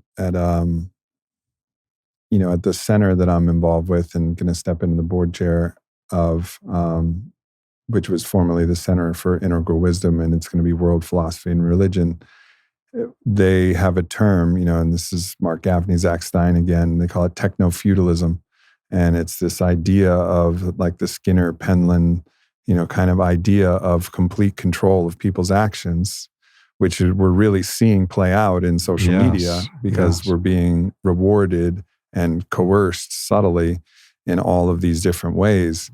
And you make a not so veiled implication that if you were going to claim an incarnation of that impulse, you'd look at somebody like Zuckerberg who's behind Meta, right? Like I saw that in the video of like, all right, this is the control impulse, which you link to the Ahrimanic impulse, which is basically to control all aspects of being. So explain that a little bit more of what I saw. So what always happens is that there's going to become certain organizations, certain focal points for any societal impulse. And so you see who gets the most rewarded by Ahriman in the sense of mammon. They get power, they get money, they get all these things. And so that's what we're seeing with the tremendous amount of censorship with what can be talked about in social media today. And it's even worse in Europe than it is in North America. Mm-hmm. What's happening now there, where all of the social media outlets have to agree to the rules against misinformation from the European Union. And they're saying they're going to take down Twitter because Twitter didn't agree to sign on to their Elon's like, fuck that. Yeah. We have Good luck taking down Twitter. We have to look at what the organizational centers are there. And it's going to keep shifting. What was the power centers 100 years ago are not exactly the same as what they are now. It's going to keep dynamically evolving. So this is where we really need to develop discernment. So I don't like to focus too much on any one particular organization or any one particular person, because the people can change. People may be working some really destructive things at one time, and then they have an enlightenment experience, and they try to change it. Redemption is part of the source code, right? It's always possible. So part of the thing for me is I always try to live life without enemies. Like no man is my enemy. No person is my enemy. Any person that I have a conflict with, and hopefully we can both get more enlightened and work ourselves out of it. Even organizations hopefully can be adapted. In a way, the only enemy is imbalance. Exactly. But we have to see where those imbalances are for what we want to support or not support, and find the ways, because there's probably never been a time in human history that we didn't live in a coercive system. The system always tries to reward you for doing what they want, and they punish you if you don't. Whether that punishment is being banned from social media or demonetization or whatever, it's very, very real. And so if we can understand this in the larger context, and again, it comes back to the very simple thing of look at the two extremes and find the center. But if we lose freedom of speech, which we're quickly moving toward, then it's going to be a lot harder, because we have to see that if we understand the development of modern technology from a spiritual perspective, what's really happened here is something where we now have the ability to almost instantaneously transfer ideas across the planet. And as long as we have the freedom to keep transferring those ideas, then in the end, the good will win out. But the more that the censorship comes in and the more constriction that we feel on what we talk about, because I feel constriction on what I talk about, and my things are certain things I'd love to talk about, but I know instant banning from social media and demonetization if I do. So one of the ways to work around that is talk about it in terms of principles. These are the key principles. Here's the things we can work on in our own lives. Here are the things we can work towards societally, that we can reward the activity for societally and help support the people who are doing it. So if we see a particular organization or a leader of it is not kowtowing to a censorship regime, that's somebody we should support. And this is a very simple principle. Yeah, I agree. There was I want to just touch on, and we're moving towards a close here. It's been a beautiful conversation. Thank you so much. Thank you.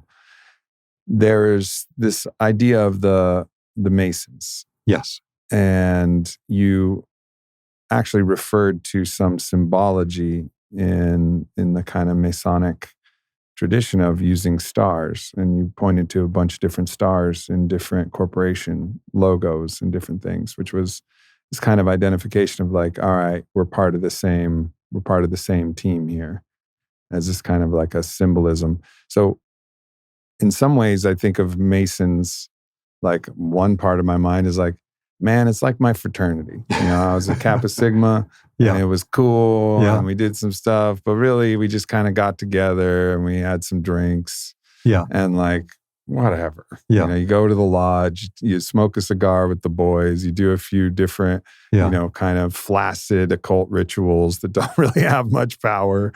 And, like we do shit in the dark and whatever, like, and speak some things and evoke some whatever. It was all very flaccid and very like impotent. You're trying to create your own initiatory process, right? But it was all just kind of a group that got together to play intramurals and launch kegs of beer into University of Richmond. Like really, that was pretty much it. And some part of me is like, that's the fucking Masons. But then I'm open to the idea that there's actually a stronger, deeper power structure that exists. So where do you fall in the balance of those extremes, whether this is a major influential piece of what we're experiencing that's hidden, and that actually they want us to think that it's like, Kappa Sigma, where you're just kind of getting together, hanging with the boys and drinking some beers, or whether it's actually a foundational power structure that has deep influence even now? So the first thing we have to be aware of is that there's a difference between what was called operative masonry, which were the people that actually learned how to build cathedrals and build structures. So they're operative masons because they actually built stuff. They were literally masons. But that became what became known as speculative masonry around the 1700s, where these people no longer were being trained to build sacred buildings, and it became a type of fraternal lodge. And these types of organizations can change energetics over time. And certainly there was a big change at the time they moved from operative masonry training to speculative masons, just, meeting on a Wednesday night or whatever. So in the original operative masons, this goes back to the Temple of Solomon and the knowledge in the Western world, really before that in Egypt, to be able to use sacred geometry to enhance the power of sacred power spots on the earth, to create real operative energy devices as temples on the earth's energy grid. And that's what the Masons were very, very skilled at. They knew the secrets of how to do this. And so the original operative Masons, and they, in their own mythology, go back to the Temple of Solomon, understood how to use sacred geometry the way that higher spiritual beings did to create the physical world, to use the same patterns and principles to create our world, to help create a new golden age. So I believe the original Masonic principle and intent to be something highly beneficial, to create the new golden age, to know how to create temples. And of course, part of that was create the temple of the human body. There's some very, very deep levels of that are not well understood anymore. So one of the original Masonic principles was something called the royal art. And the royal art was based on, we're going to learn the sacred geometry principles that higher spiritual beings use to create everything in our world. And once we learn it, it's going to be our responsibility at a later point in time to create the patterns of the next round of spiritual evolution.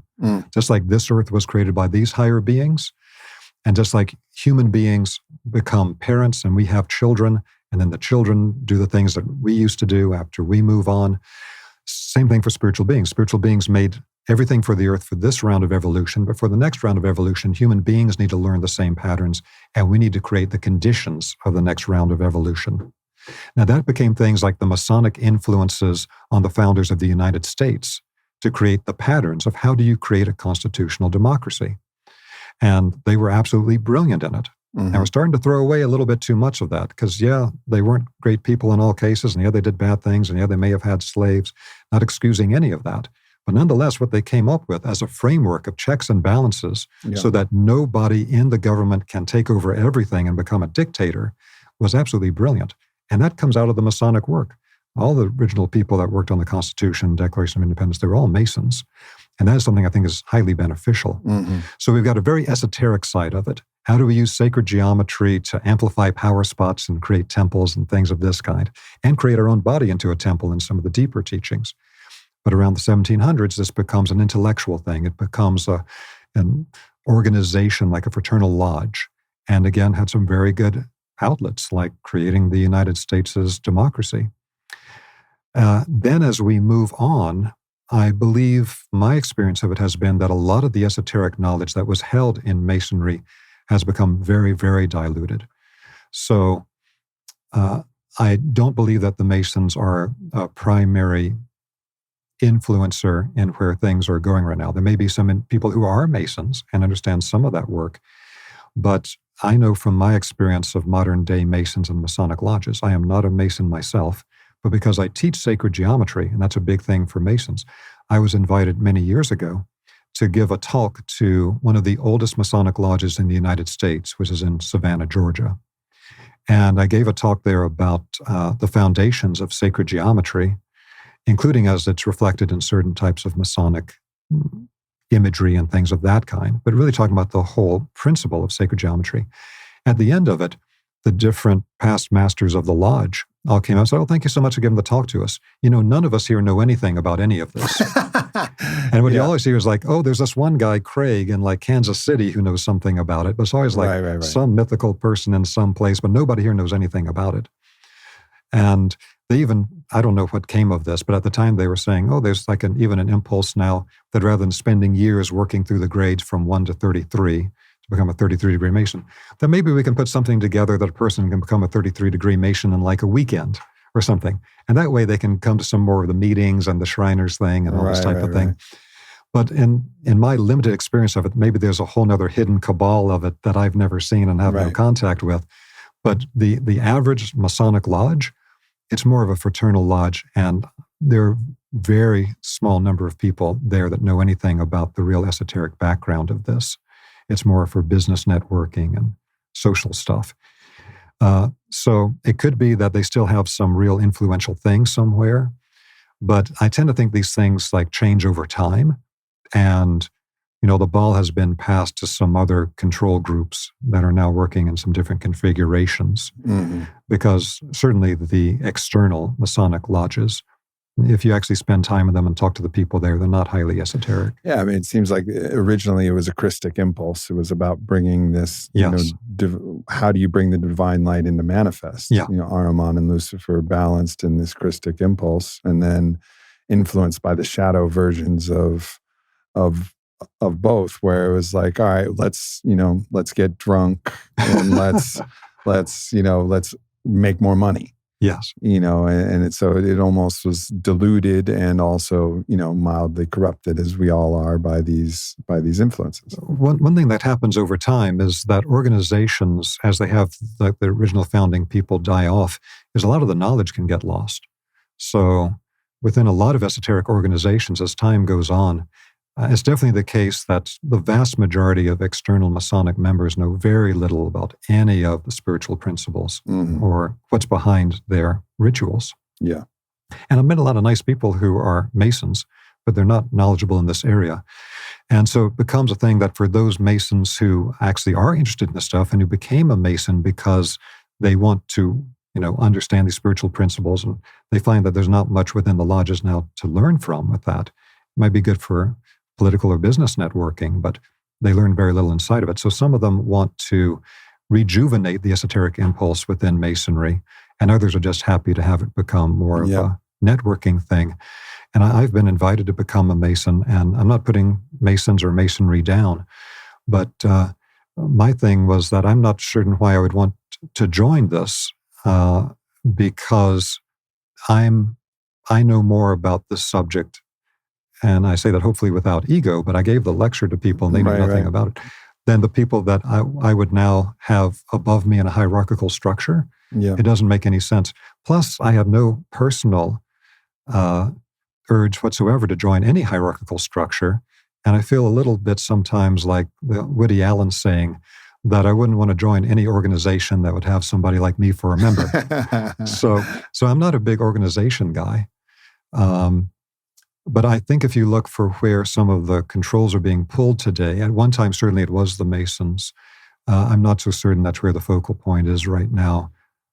Yeah, it seems that now we're in the time of the democratization of all of this esoteric wisdom and knowledge. And it's time for it to no longer be in closed societies. We don't have people going around with swords and guns killing the people who have the esoteric knowledge. They may censor some of it here or there. They may, but actually it feels like the powers that be are almost, they've forgotten how powerful this esoteric wisdom is, so they don't even see it coming. They don't care about it. They don't care about it because they've forgotten how powerful it was. Yes. And I think that's to the advantage of those of us who are now democratizing this information, people like yourself, who are bringing this information into light, is that, those powers that be are like, whatever. Like, that's not going to amount to anything. Are they putting bodies in the streets? Are they, trying to go against this pharma mandate or whatever it might be? Like, they're focused on these other different things. But I think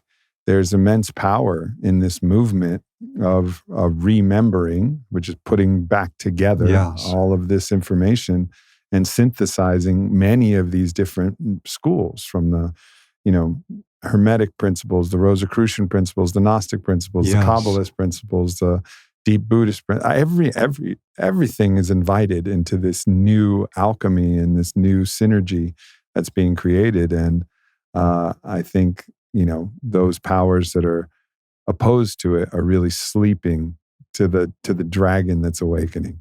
Yes. For me, one of the big impulses with creating the Vesica Institute was that I had no interest in being a part of an external hierarchical organization.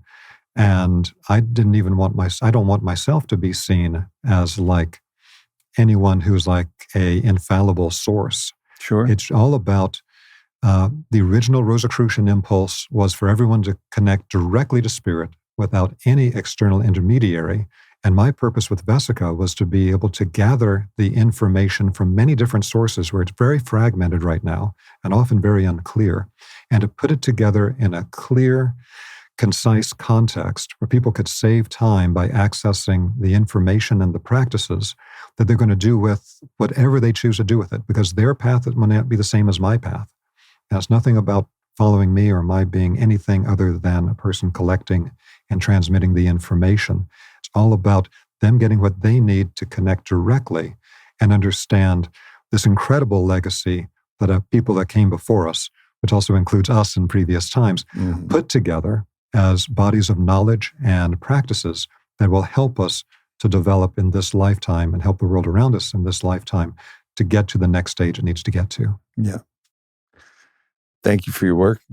Thank you for coming and sharing your wisdom here on the podcast and illuminating this field. And you've mentioned where people can go and find you. And I just really encourage people. I mean, I got to absorb a lot of this content before this conversation. It's just fantastic what you've been able to do. So keep going. And I look forward to how our own paths will weave as we go to democratize access to the truth.